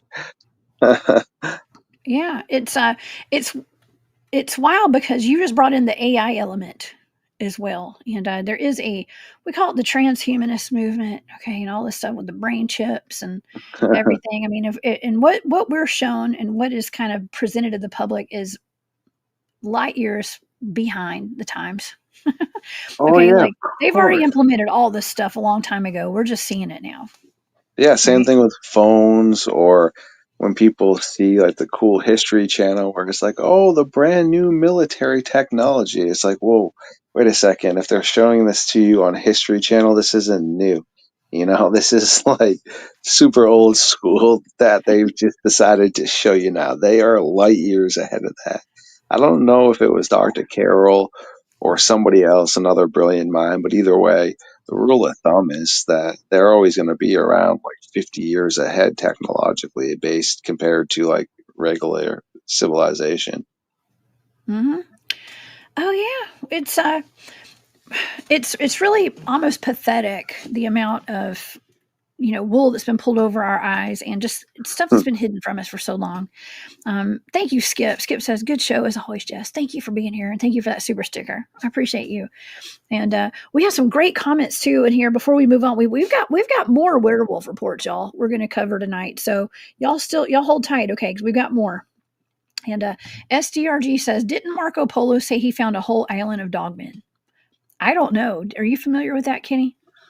I do know Marco Polo had made reports of that. I don't, as far as I know, the whole area that someone would be referring to with like the cynocephali, that was in Greece in the Roman area. And I do know there was also another group of people that were believed to be shifters that were kicked out of civilization, and they eventually went to go live up with the cynocephali. Yet I don't know if it was an island. It was just up in the mountains per se. But yes, I do know Marco Polo had made references as well. Wow, that's really cool. Thank you for that comment. That's really neat. Yes. So let's see. Ricky says 100%. Jason Rice at Secret Space Program whistleblower said ETs he fought were manufactured werewolves with weapons 7 feet tall. That's kind of the go-to height when people report dogman sightings, right, Kenny? It's like 7 to 9 feet. Yeah, that's actually really interesting you brought that up, because that's something we're trying to figure out as well. When, rest in peace, Linda Godfrey, when she was taking reports, it was 5 to 6 feet tall. And now you have a spike where it's like 7 to 9, 9 to 12. Why is that? Is it just potentially misidentification, or is it a change? And the reason I say that is, well, Mr. Barber and myself covered this a little bit tonight on Midnight Lycanthropy about how you have giant crocodiles in the Congo. Okay. Yet when these scientists and experts go over there to investigate, per se, about how some of these giant crocodiles will dig burrows that are like 600 yards to 1,000 yards. Well, when they go and look at these massive burrows, they are massive, but they're not even close to that big at all, because that wouldn't make a logical sense for a crocodile to expel that much energy to go that far underneath the grounds. All right. Well, you have all these individuals that are claiming they're seeing 30, 40, 50-foot crocodiles, yet just from the instance I gave you right there, yes, they're seeing these burrows and dens, but their judgment is really skewed in regard of accuracy, meaning they're not growing up in a culture per se where metrics and measuring tapes and things are presented in centimeters and millimeters. I mean, when they're building something, they are just probably going off of eyesight or other things that they've used in the past, meaning, okay, well, if we built a frame with this high of a log, well, okay. So you got to sometimes understand that when people are reporting things, yeah, they saw that giant crocodile. Yeah, it wasn't 40 feet. It was like 20 feet, 18 feet, 25. That's still a huge crocodile, but that's not 40 feet though, and same thing with a lot of those old school cases with the great whites where they were reported to be 27, 28, 29. No, they were 18, 19, 20, 22 feet. Again, huge sharks, but sometimes with a misidentification aspect, or not necessarily being the best at having the direct height or correlation, meaning if you could pull your phone out and the AI can just take a sample real quick, well, that's an AI that can give you an accurate assumption. But if I look out my window and I think it's 20 yards away, is it really 20 yards away though? I don't have a measuring tape to sit there and go out at that point in time and measure 20 yards, meaning when I looked outside, I think 20 yards. But then when I go outside and if I actually measure 20 yards from where I think I saw it, is it actually 20 yards? Do you see what I'm saying? And yes, that is what perception makes could be me, off. wonder sometimes, is there an actual change, or is just the perception maybe off in some of the analytics when people are using judgment calls? And also we have to keep in mind that it is terrifying to encounter something like a werewolf or a dogman. And so of course it's Or a going to be giant like the crocodile. biggest, Yes, or a giant exactly. crocodile. Yeah, it's going to be like the biggest thing you've ever seen in your life, Yes. at that moment. You don't even know if you're going to survive it, right? So it's like, oh, it's the biggest monster you've ever come against, I'm sure. Like one of my exes, she's like, "Oh my god, this rat! It's running across the room." And I was like, "Dude, it was like a mouse." I mean, it was a decent sized mouse, but I was like, "That is not a rat." She's like, "Yes, it is." I'm like, "No." It's all about perception. Oh, it's the monster, But I mean, I've actually seen videos of gigantic Bigfoots before that are, hovering over campers that are, 10 feet high in the air and stuff. I mean, huge, gigantic, hulking in Habersham County, actually. Habersham. That's the first werewolf report that we talked about tonight was in Habersham County. One of the biggest Bigfoots ever videoed in Georgia was out of Habersham County. Okay. Wow. It was in somebody's yard, walking past their camper. Okay, so it was gigantic. Yeah, you and I had touched on that before too. Where that guy made the phone call about that crazy Sasquatch. Remember, he was flipping out. Yeah. Oh yeah, yes. Well, let's go back a little bit to Ricky had said, talking about the Jason Rice, the SSP whistleblower, claimed that they are the dogmen are biological manufactured but have metal joints, and you had just talked about there possibly being an AI element to these dogmen. Some of them, and I want to bring this comment up as well. SDRG says, I think it is black magic mixed with technology on the quantum level. Well, I just think it's a mix of all that. It could be. Why wouldn't it be? The black magic and the technology and everything. Oh God, it's just more to have to wrap my head around, y'all. Kenny, I don't know. Now you feel my pain, like I said, about how I'm just back at the starting point, but at least I have much more of a quality team to try and understand this. But yeah, for every time we uncover something, there's just more questions than there are answers. But isn't that really how life goes a lot of times? It does. I don't know. I am behind on the comments and I jumped ahead and all I see is werewolves often get naked to shapeshift. Thank you, Dennis. I don't know what context that is, but that's cool. That's funny. Werewolves. So you got to get naked to shapeshift. And that's actually, I guess that comes to the whole question about like the clothing aspect of like dogmen, especially like dogmen or werewolves wearing clothes. A lot of times if they don't have on clothes, it's probably because they did take off their clothes before they shapeshifted. I guess that's funny. Okay, but I mean, it would make logical sense. You don't want to ruin the get up, right? Exactly. Well, you don't want to look suspicious, Yeah. And especially if you have on clothes that, like, if I were to shapeshift right now, and I'm not going to, but I'm just saying, I got on this camouflage shirt, and I wear this camouflage shirt all the time, and people would see me in my camouflage shirt and my jeans that I wear every day. But if somebody saw a werewolf running around with my t-shirt on, with my long sleeve camo shirt and my necklace that I wear every day and my pants, that's going to give me away. Do you know what I mean? I'd rather people not know. Okay. You know how pissed I'd be if I had my Jeremy Swayman jersey on and I just transformed and destroyed my Bruins attire. I would be so upset. Yeah. Oh, right. I would get naked too if I was going to do that. Okay. I'm not saying I do, but I'm just saying, no, what is that? No face, no case. I mean, cause that sounds terrible, but when people shapeshift, a lot of times they're going to, well, I don't think a werewolf has been seen wearing a ski mask. Not yet. Okay. But nonetheless, they go out and do, werewolves, you hear about them tearing animals and livestock apart and things like that. They cause chaos, right? They're agents of chaos.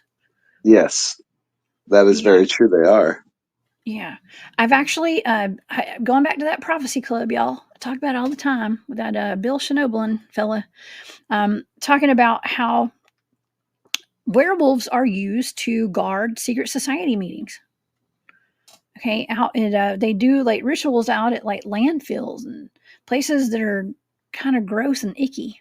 Okay, and he said there were cases where kids would ride up on their bikes and those werewolves would go after them and unalive them and stuff. I mean, it's really gross and scary. But nonetheless, he says that happens.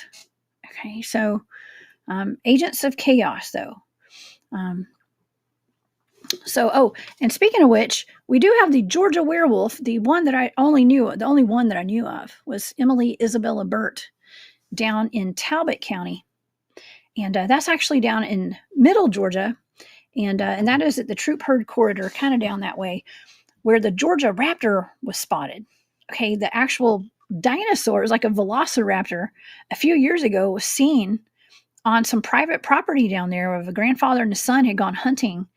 And they were up at like 3:30 in the morning walking out to their hunt spot, their hunt blind, I guess. And the bushes started shaking, and a velociraptor stuck its head out from some bushes and jumped out, and it sniffed the air.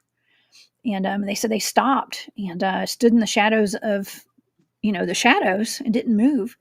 And it eventually went back into the bush, and then they ran off. They ran back to their truck and never went back. That's down there not too far from where Emily Isabella Burt, Georgia's original werewolf, is buried. Super creepy right there. And right? Well, I do know that Dr. Carroll, he did manage to sneak past my werewolf guards the other night and find his way into the fox den. And he said it was quite easy to bring in his silver and holy water after he gave my guards just some good old steak. So I guess I need to improve the behavior of the werewolves, huh? Yeah, I guess so. I don't know. We're going to have to protect ourselves, especially after this. After this show, we're going to have to sage. Okay, we're going to have to get some Palo Santo and some sage out after this one.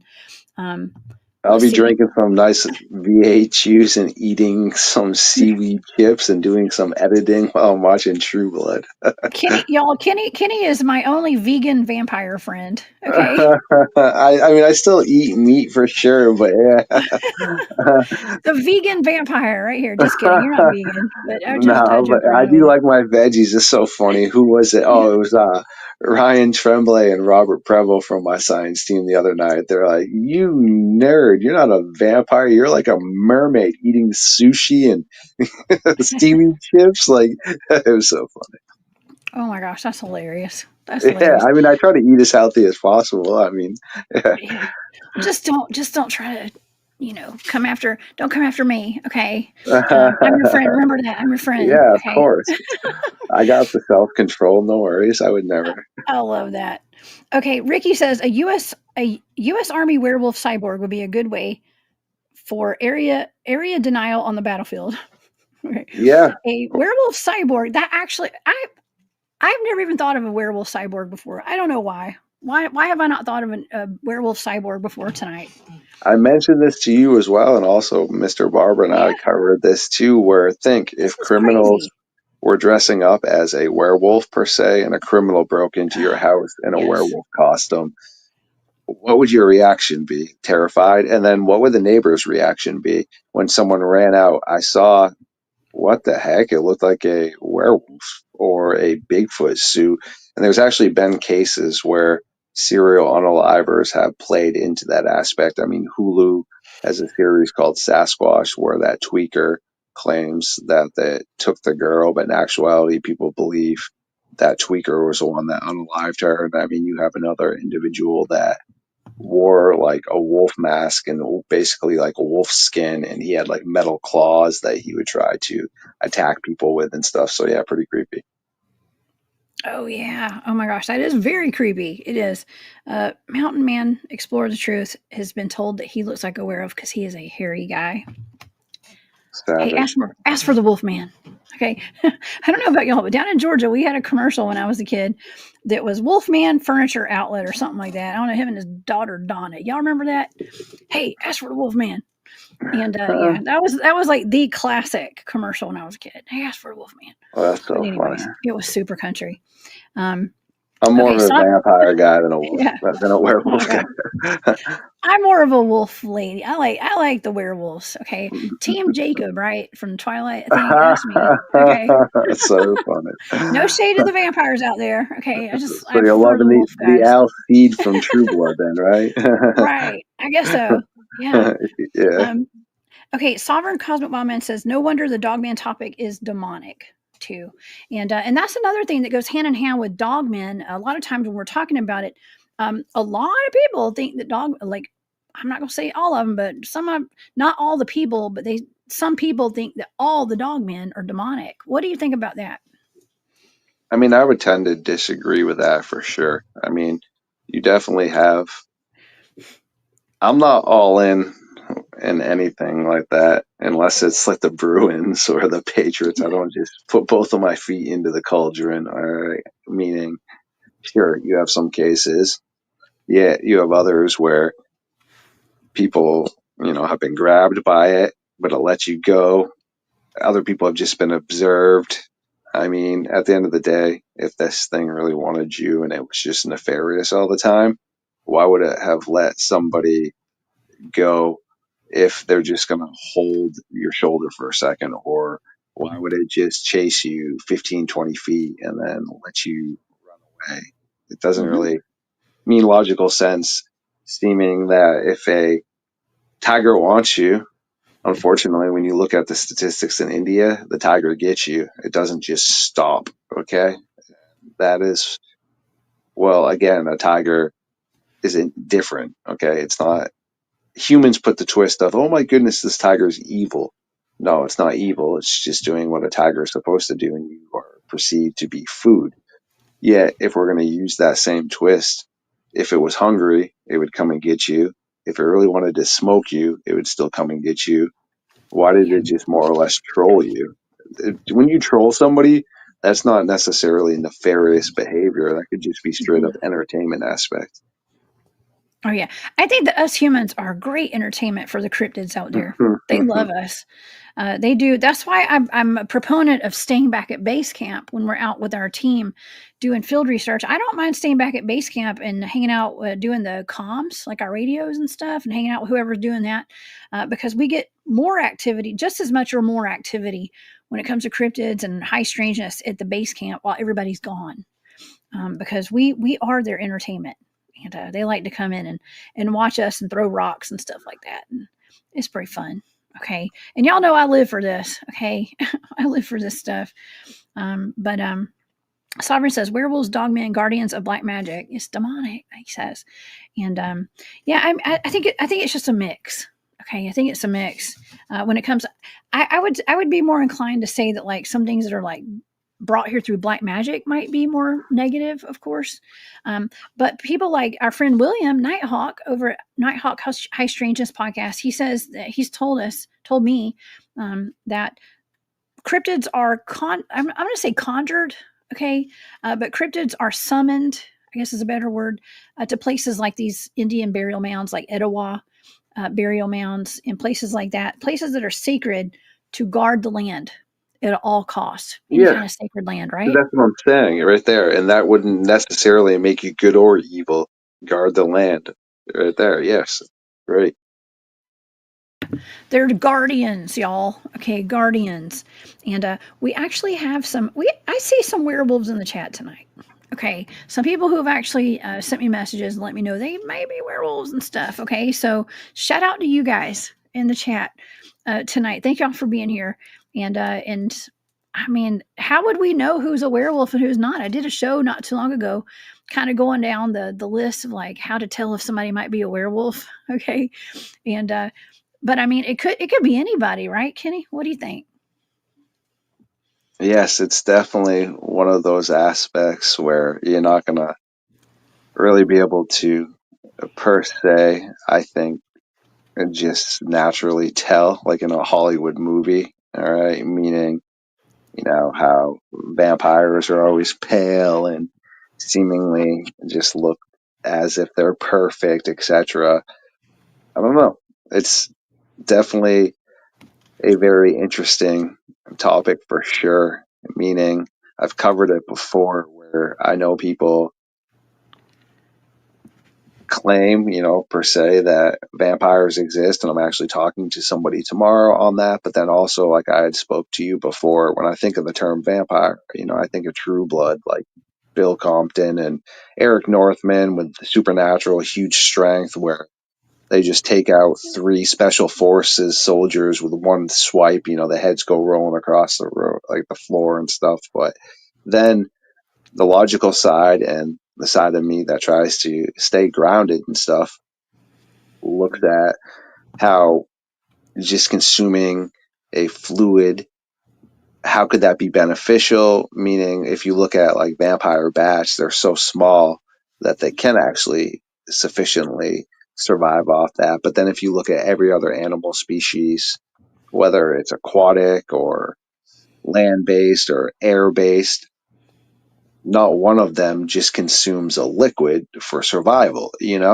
And that's where it's like, okay, you have some people that claim they are actually, needing this life force, but then I do know I've seen Monster Quest before and stuff to test with these individuals that are claiming this, yet when they test them after when they've supposedly consumed the blood and stuff, nothing changes, more or less, meaning, is it them psychologically thinking this, or I don't know. It's just so interesting, and I think that's just what draws me to the topic as a journalist. Just all of this, meaning you have the scientific side, which I love science, but you can't always just blindly follow science. But yet you use science, as a guideline, meaning Trust if it, right? yes, if something in nature occurs, it doesn't just occur in one species. Okay, meaning if you look at every species when something occurs, well, you can see it occurring in different variants. Okay, so that's what I mean about using those details and those analytics to then form opinions.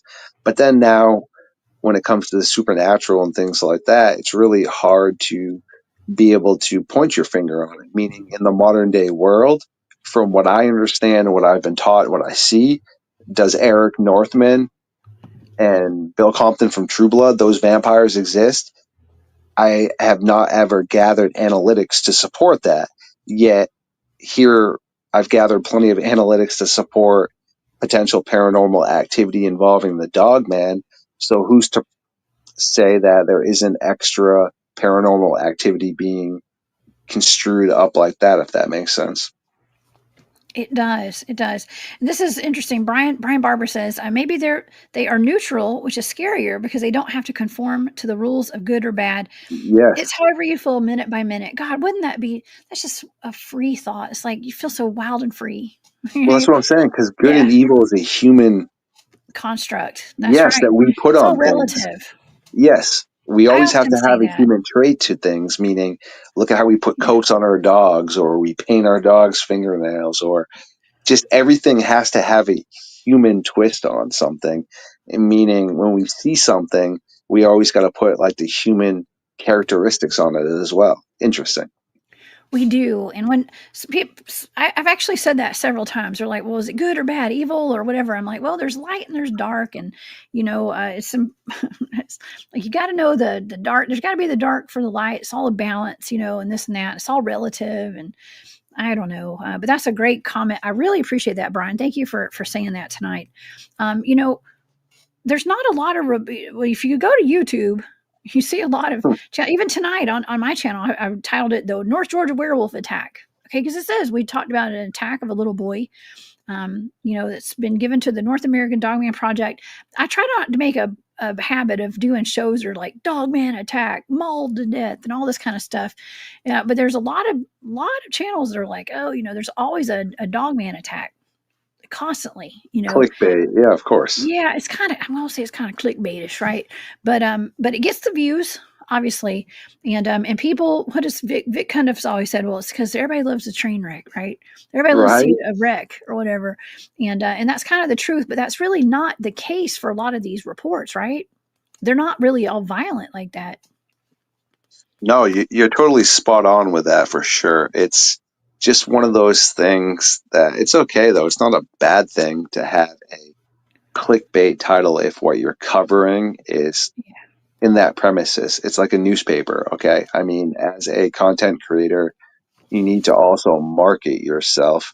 And same thing with, like I said, an article or even when I watch ESPN and such, they are always going to glam up the title of the video a little bit more, meaning as a Brady fan, they might seem like, oh, Brady's going to drop this big diss or something. But then when you watch it, it's not Brady dropping a diss at all. Brady's talking still. You see what I'm saying? But that's the whole, you got to do that, though, as basically your own marketing division. I mean, that's what we really all are.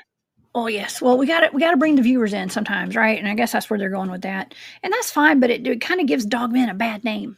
I'm just saying. Yes. 1,000. Because I'm a undeservedly a bad name when it comes to that, and so it's just putting it out there. It's just a thought there. No shade to anybody, y'all. Okay, and so wait. Sovereign says guardians of minds and whatever they claim as a mind. There's human meat dumbs, deep underground military bases. Okay, I'm behind on the comments, so I'm not sure what you're referring to, but some cryptids are guardians of the minds. I know I've talked about that when it comes to Bigfoot, Sasquatch. It seems as though they have an affinity for gold mines for some reason, and they're often seen at gold mines, especially up in Alaska. And so yeah, that's an interesting point. And these deep underground military bases, a lot of the times these national parks where I do a lot of my research at national parks, state parks, and I've been given some, blind coordinate remote viewing targets of sightings and encounters that happen at national parks sometimes. And I usually stumble across a deep underground military base. Okay. These are blind targets. I have no idea what I'm looking at, but it seems to be some kind of deep underground military base at a lot of these parks. Do you think there's a connection? I mean, I'm pretty sure you probably do, but between the Dogmen and the deep underground military bases and stuff? I mean, there's always that potential with everything, meaning humans have a knack for thinking we can control things or want to control the narrative or more or less play God. So, I mean, I don't really see any reasoning why something like that couldn't be occurring. I mean, it's unfortunate, but it's like when we think that we can reintroduce, say, a species to nature or cull nature. Oh, there's too many deer, there's too many predators. But at the end of the day, that's the human perspective, meaning if nature thinks there's too many coyotes around or there's too many deer, it's going to take care of that. That's why nature is successful. If the nature still wanted dire wolves and other saber-toothed tigers and things to still be around, they would be. All right. If nature wanted the megalodon to still be in the ocean, per se, I mean, I know some people think that it could be kicking around, yet there's a lot of evidence supporting the great white shark filled that niche inside of nature in that ecosystem, and they actually outcompeted the megalodon, which again, the moral of the story is these extinct animals and things, well, nature fixes itself. So if there's too much of this or they wanted this creature around still, it would be around, okay? But at the end of the day, it doesn't want them around still, or we would have Tyrannosaurus Rex that would have survived whatever extinction event occurred to it. But obviously nature had other things in mind. Or hear me out, or aliens might have taken them out at some point. I'm just saying. Interesting too. I think that is a high probability. And speaking of which, Floyd says, thank you, Floyd, says, I was told aliens are real while I was in the military. The problem is religions would be destroyed once if the public knew about aliens. And I think that's part of the problem with the disclosure movement. Not there's a problem with the disclosure movement. We are full disclosure over here on my channel. But in conversations I've had with some pretty smart people, people on my teams and stuff, we've had these discussions, and the consensus is, first of all, we are the disclosure. Okay. We are. And the government will not, this is for entertainment purposes only. The government's not going to admit to something that they can't control. Okay. They have no control over that, over the ETs and their presence here. And so that's that. Now let's go back to our last. We've got one more werewolf report. Okay, down in Tifton, Georgia. Okay, and I wanted to go over this because I wanted to make some connections down here in Tifton. Okay, and so let's look on the map real quick. I'll show the audience where Tifton is. If I can find it, we're going to go little farther south now. Well, here's Tift County. Okay, this is where Tifton is. This is down in South Georgia. Now, if you look at this map, I'm going to show you where the Okefenokee Swamp is. And now, if you've been watching my channel for a while, you will know that I did cover the giant attack of the Okefenokee Swamp of 1829. That was given to me as a remote viewing target. Now, I see this where Tifton is right there. And then let's look at the Okefenokee Swamp. And this map, it's around the same. It's right there. And that's where these giants were. So a lot of people claim that those were actually Sasquatches. That were the giants that attacked that hunting party of men. 5 men died wandering out into the Okefenokee Swamp down in South Georgia. A family had won a land lottery down there in 1829. A dad and the son decided to wander off into the swamp to see what all was out there. Packed up for they're going to be gone for about a week. And they ended up finding 20-something inch human footprints out in the swamp. They got spooked, went back home. Word got around, of course, and some hunters, bounty hunters, actually, I think, but some hunters from Florida heard about it, came up, demanded they take them out there to find out whatever that gigantic footprint came from. And when they got out there, they were ambushed eventually by a giant, and their heads were popped off and body parts were strewn everywhere. And I think 1 or 2 of the guys survived out of 7, I think, and ran back to tell what happened. But nonetheless, I remote viewed that. I think there were giant humans that were down there, and someone had asked about the giant, burial mounds being related to the werewolves, and that goes back to the Native American curses or the Native American blessings, however you want to look at it, on the land down there. There is a connection, I think, but nonetheless, let's get into this story, because this is the last one I was going to go over tonight. This is in Tifton, Georgia, on February the 25th of 2023. Another 2023 werewolf sighting. A woman was taking a walk in a park with her little dog. She heard strange noises and her dog went crazy. She looked, and a 7 to 8 foot tall werewolf started walking towards her, hunched over. She grabbed her dog and took off running. And she ran past some teenagers who saw the creature too. They all panicked and ran away, startling the creature. And the werewolf didn't chase them, they said. Okay. And I also want to show you guys where Emily Isabella, by the way, this is close to where Emily Isabella Burt is buried as well. It's not too far from there. And she's in Talbot. Well, it's a little bit far. It's a little bit north of there. So this is where, it's not as close as I thought it was. That's where Emily Isabella Burt is buried, Georgia's werewolf. And this is down in Talbot. So it's a little bit farther, actually, than I thought. But this is where this happened, right there, same place where the Okefenokee giant attack happened in 1829. I've got a friend, Barb, who I met at the Molina Bigfoot Festival.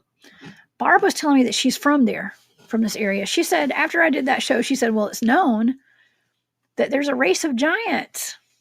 People that live down there said that there's actually a race of giants that lived out in the swamp. So, I don't know. Hi, Strangeness. Kenny, what do you think about this? What are your thoughts on the Tifton werewolf down there? Wow. That is, again, some very interesting stuff for sure. And I think it just falls into the line of, is it truly a werewolf, or was it just that terminology that someone used, werewolf, meaning was it a dogman? Or, yeah, it's another one of those interesting cases that you just have to wonder if we're just potentially mixing up stuff. At the end of the day, it would be great to know if dogmen and werewolves are totally separate, which we do believe they are. Yet I think at points in time, people just use that term openly a lot. They do.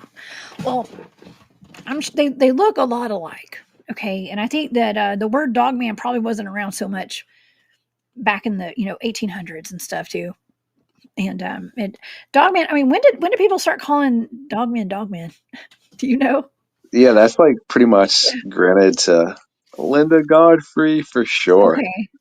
Oh, Yeah, sweet. Drewski just texted me too. Drewski.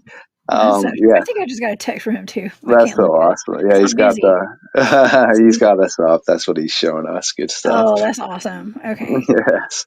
That's awesome. But yeah, Linda Godfrey is pretty much the one that started the term dogman. And she even later on said that she wishes she didn't use that terminology, more or less, because it kind of gets people thinking of a dog. Like, hey, this is a nice dog man. But no, it's more or less like a wolf man per se, for sure. Oh yeah.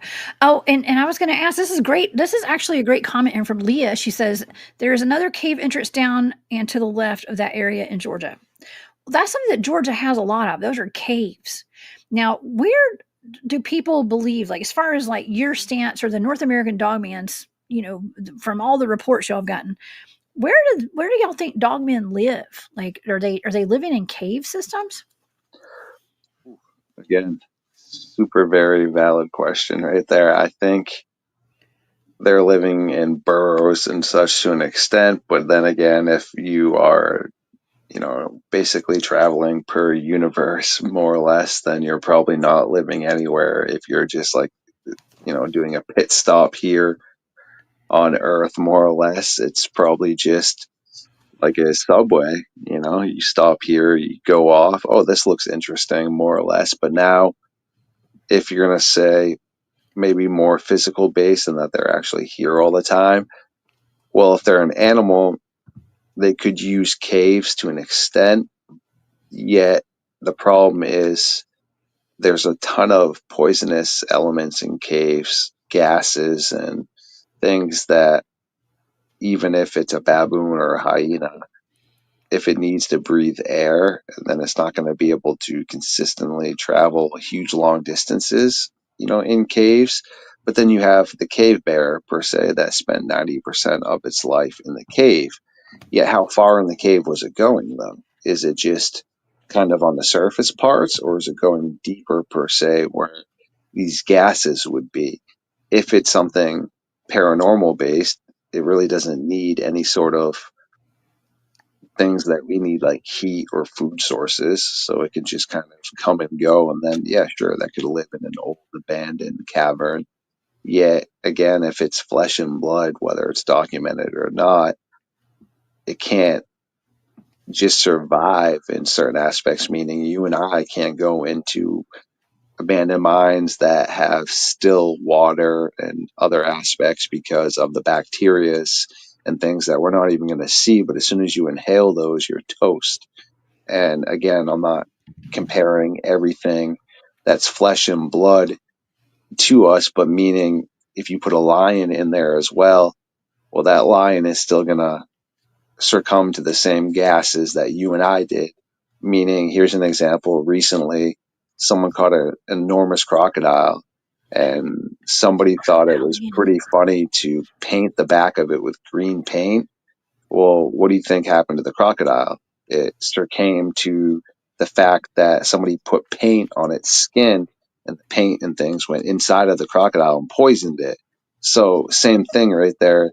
Yeah, crocodile is a reptile. We are mammals. Yet it shows you right there that this crocodile still succumbed to toxic gases from Oh, this yeah. paint. So again, it wouldn't even be realistic for a reptile to be able to go into these areas in certain spots of the cave with these toxic gases, because they're going to succumb to that as well. So Yeah. yes, do I think they could be using some of the more shallow surface based caves to travel?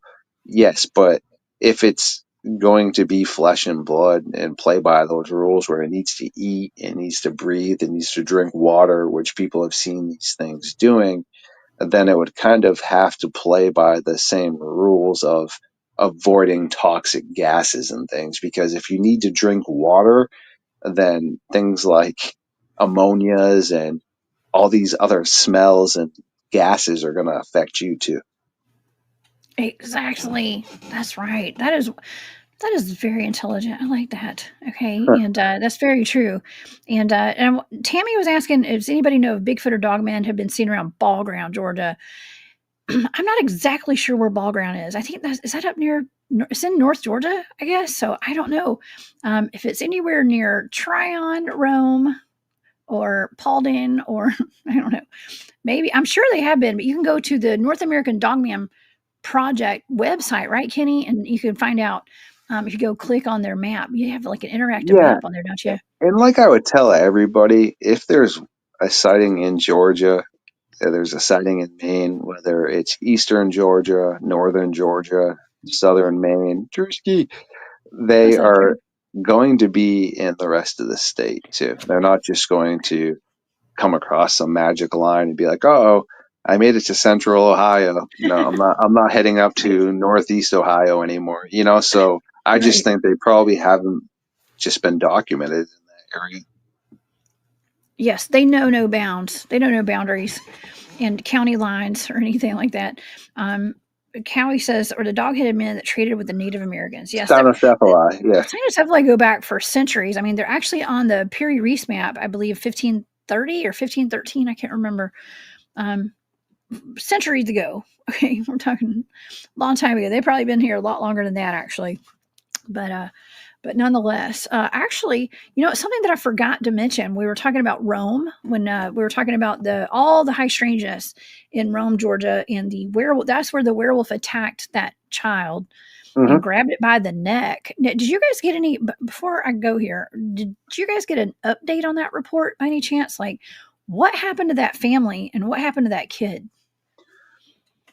That is a very good question. And as far as I know, we have not. That is something that we do run into a lot, meaning you get the report, you get to hear what's going on, yet a part of healing is trying to come to peace with what occurred, but yet you don't want to continuously dive into that and consistently talk about it. So I feel like even the case up here I talked about with Steve Stockton, where the young girl got attacked and she's traumatized and her mother lost a piece of her finger trying to fight this thing off. They told their story once and it's documented that they went to the hospital for these wounds. Yet, as a part of healing, you need to let those things go, more or less. Yet, you have to come to peace with it and conquer it and tell people about it that it occurred. You want to, at the end of that, if you ever want to heal, you don't always want to talk about it. Some people have no problem talking about it, but then others, like the Martin family, tell their encounter, they put it behind them, and that's that. No one's ever heard from the Martins again, besides their one time they covered that story. They've never been on podcasts. They haven't come back up here to speak to anybody. They spoke to Paranormal Witness.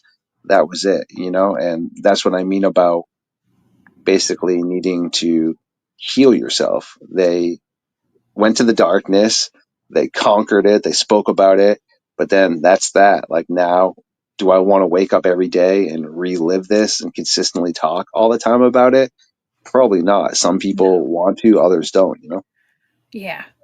Oh yeah, it's really hard for people to come forward to talk about these things too, and especially when you're seeing something that you were told was not supposed to exist, and then you got people saying you're crazy and all that kind of stuff. It's there's a stigma behind it, Yes. and so yeah, everybody handles trauma differently because it is traumatic, 100%. And Tammy says it's okay. So Ball Ground, Georgia, is just east of Rome and northeast of Mountain State Park. Okay, so that is in this area where all these werewolves are being seen, not too far from there. So I would say there's a high probability that you got werewolves out there or dogmen up there in that area. Now, I did want to show this before we go tonight. Of course, I have a picture of the statue of Romulus and Remus. And this is actually on the courthouse. I think this is the courthouse. It's the city hall, I guess, of Rome, Georgia. And this is called I think you pronounce it, the Capitoline, the Capitoline wolf with Romulus and Remus stands in front of the historic city hall on Broad Street in downtown Rome. It's an exact replica of the art that stands at the Palazzo dei Conservatori. Okay, it's in Italian though. In Rome, Italy. And so this was sent over from Italy, actually, as a gift to Rome. It portrays a character from the mythical tale Romulus and Remus, has all the markings of modern-day epic. The twins were sons of Mars, the god of war, and Rhea Silvia, the daughter of King Numitor of Alba Longa. King Numitor was overthrown by his brother Amulius, who then ordered Romulus and Remus to be cast into the Tiber River.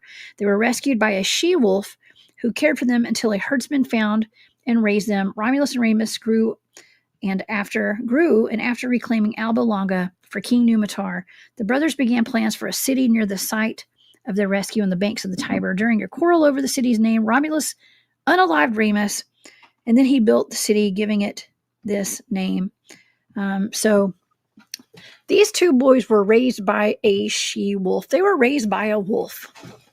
Okay, what are the odds of that, too, with like Rome having werewolves? And then we've got this Romulus and Remus sitting here on the steps of the city hall. Yeah, it's so bizarre, and what a strange welcoming statue, huh? I mean, what the heck?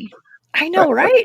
Is this a coincidence? I mean, I want to know what the audience is thinking. Is this a coincidence, y'all? What do y'all think?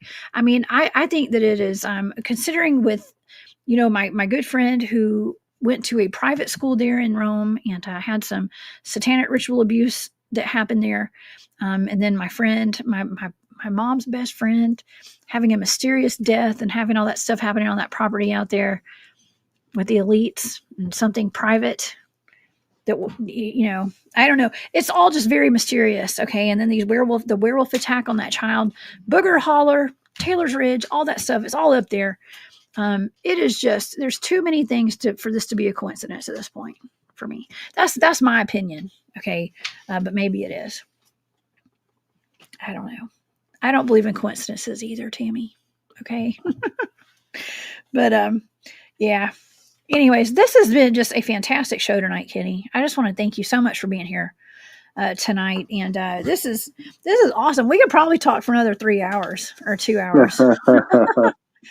I know we could, but I'm not going to keep everybody here all night tonight. This has been a really great show tonight. We have a wonderful audience tonight. Gosh, these comments were going so fast tonight. I couldn't keep up. Sovereign Cosmic Wildman says, elites that use wolf code names or claim to have control of dogmen. It's no surprise. This has always been known. They worship Egyptian culture. Anubis is dogman. And yes, that is the best known dogman out there, I think, would be Anubis, right, Kenny? Yeah, that's definitely got to be right up there with the Cynocephali for sure, or potentially like St. Christopher. Yeah. Oh, yeah. He's very well known. And by the way, I was going to ask you this too before we go tonight as well. We have a lot of different types of dogmen. What is the most common type of dogman that the North American Dogman Project gets reports on out of this chart right here? Yes, I actually have a chart too that I will send you that we have listed, potentially a little bit different. We have our type 1 that people say look like the Helsing or the Howling, and then you have your type 2, which is your German Shepherd one, and then your type 3, which is like your hyena, and then you got your type 4, which is like the baboon, and then you got your type 5, which is like the bear man, and then you have like your coyote man. Yet we have depictions and reports from all of those, but I would say the most common seem to be the hyena and the ones that look like giant wolves. Oh my God, that's terrifying. The most common type is actually the hyena type. Yes. And I've gotten that too with a lot of people that I brought on my shows. It's usually they are described as looking like a hyena type, which actually to me, it makes me wonder if that could actually be a werewolf instead of a dogman. I don't know. Creepy. Because hyenas are not even dogs. No, they're not at all. They're actually related to weasels and ferrets and mongooses and such. Yes. Isn't that weird? It's so that cool. is just, it's wild. But it also kind of might circle back around to like maybe these are chimeras, and I mean, I don't know what's what. Okay. But maybe some kind of weird hybrid experiment or some kind of super soldier or something like that as well. So yeah. Oh, speaking of dogs, I hear my dog crying. She needs some treats. Okay. And she usually does us around the end of the show every Saturday night. And but yeah, Kenny, please tell everybody where they can find you and about your YouTube channel and whatever else you got going on.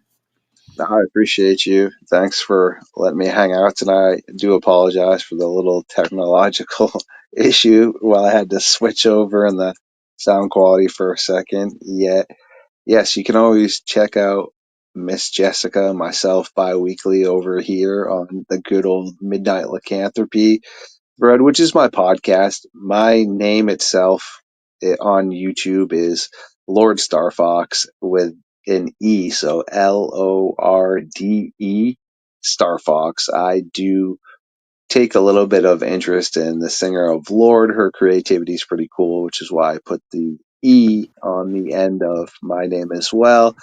That will bring you to my page too. Two easy ways right there, no pun intended. And yes, we just really dive into missing people. We dive into strange sightings, cave system disappearances and locations. We dive into strange footprints. I also like to really focus on modern day and prehistoric predator behaviorisms. Yeah, and just really trying to figure out what's going on and just get great people such as yourself to come over and hang out.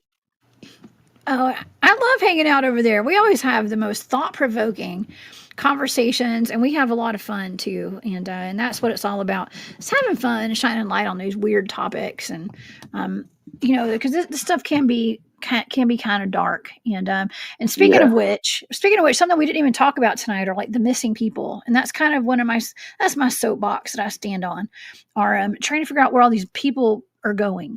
Okay, all these missing people. And I've had people on the show like Nick Sylvester on. We talked about, werewolves being used by our government agencies or military or some kind of special black ops programs and stuff, as working for those agencies and doing things like kidnappings and assassinations and whatever they're being used for. This is for entertainment purposes only.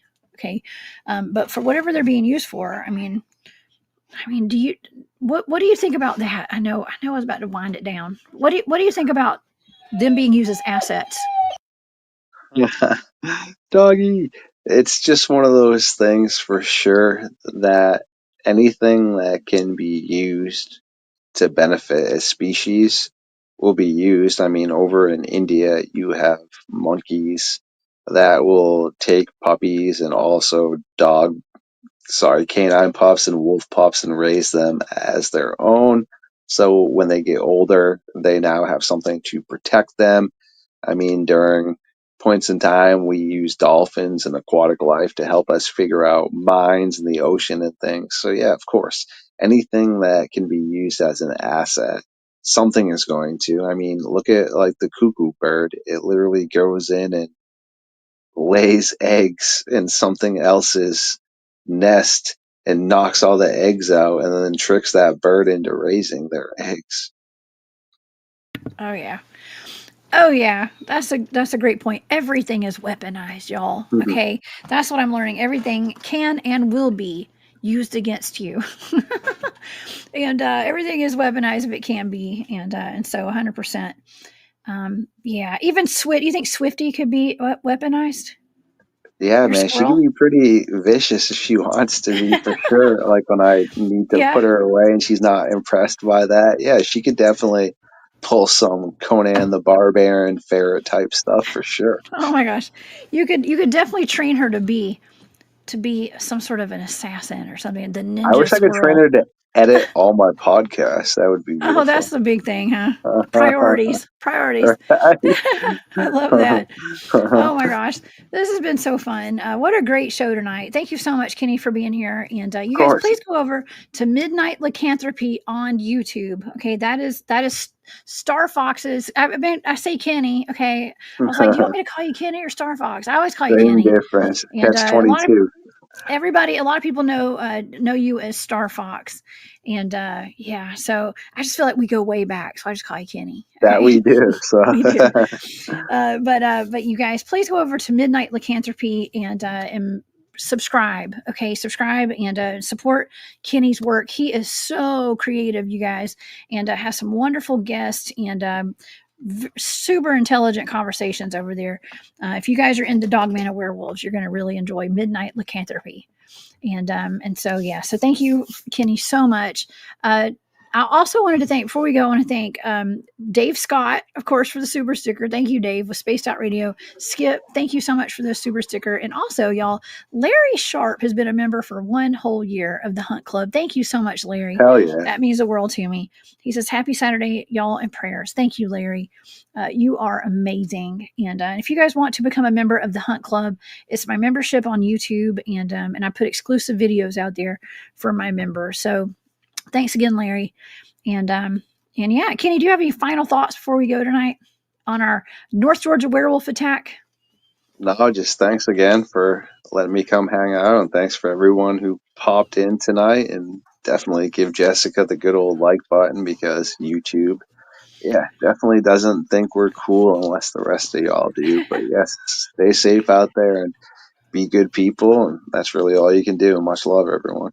Yes, much love, everybody. Y'all, please come back and see me on Monday. I'll be back with a live show. It is going to be another good time, I promise. And thank you guys so much for sticking with us all night. And I hope everybody learned a little something. Please stay safe out there, y'all. Do not live in fear. Okay, I know there's a lot of weird crap going on in this world right now, but we're out there chasing them down and reporting back to y'all. And so just keep your head on a swivel, everybody. Stay safe, and I'll see you guys back here on Monday. All right, Kenny, let's see if I can find my buttons. Y'all have a very great night tonight, and thanks again. Oh, and by the way, Kenny's the one who made my intro and my extra videos, y'all. So Kenny, thank you so much. These are compliments of Kenny, y'all. What friends and teammates are for. Much love. I love it. I love it. All right, y'all. Have a great night, and we'll see y'all on Monday. All right. Bye, y'all.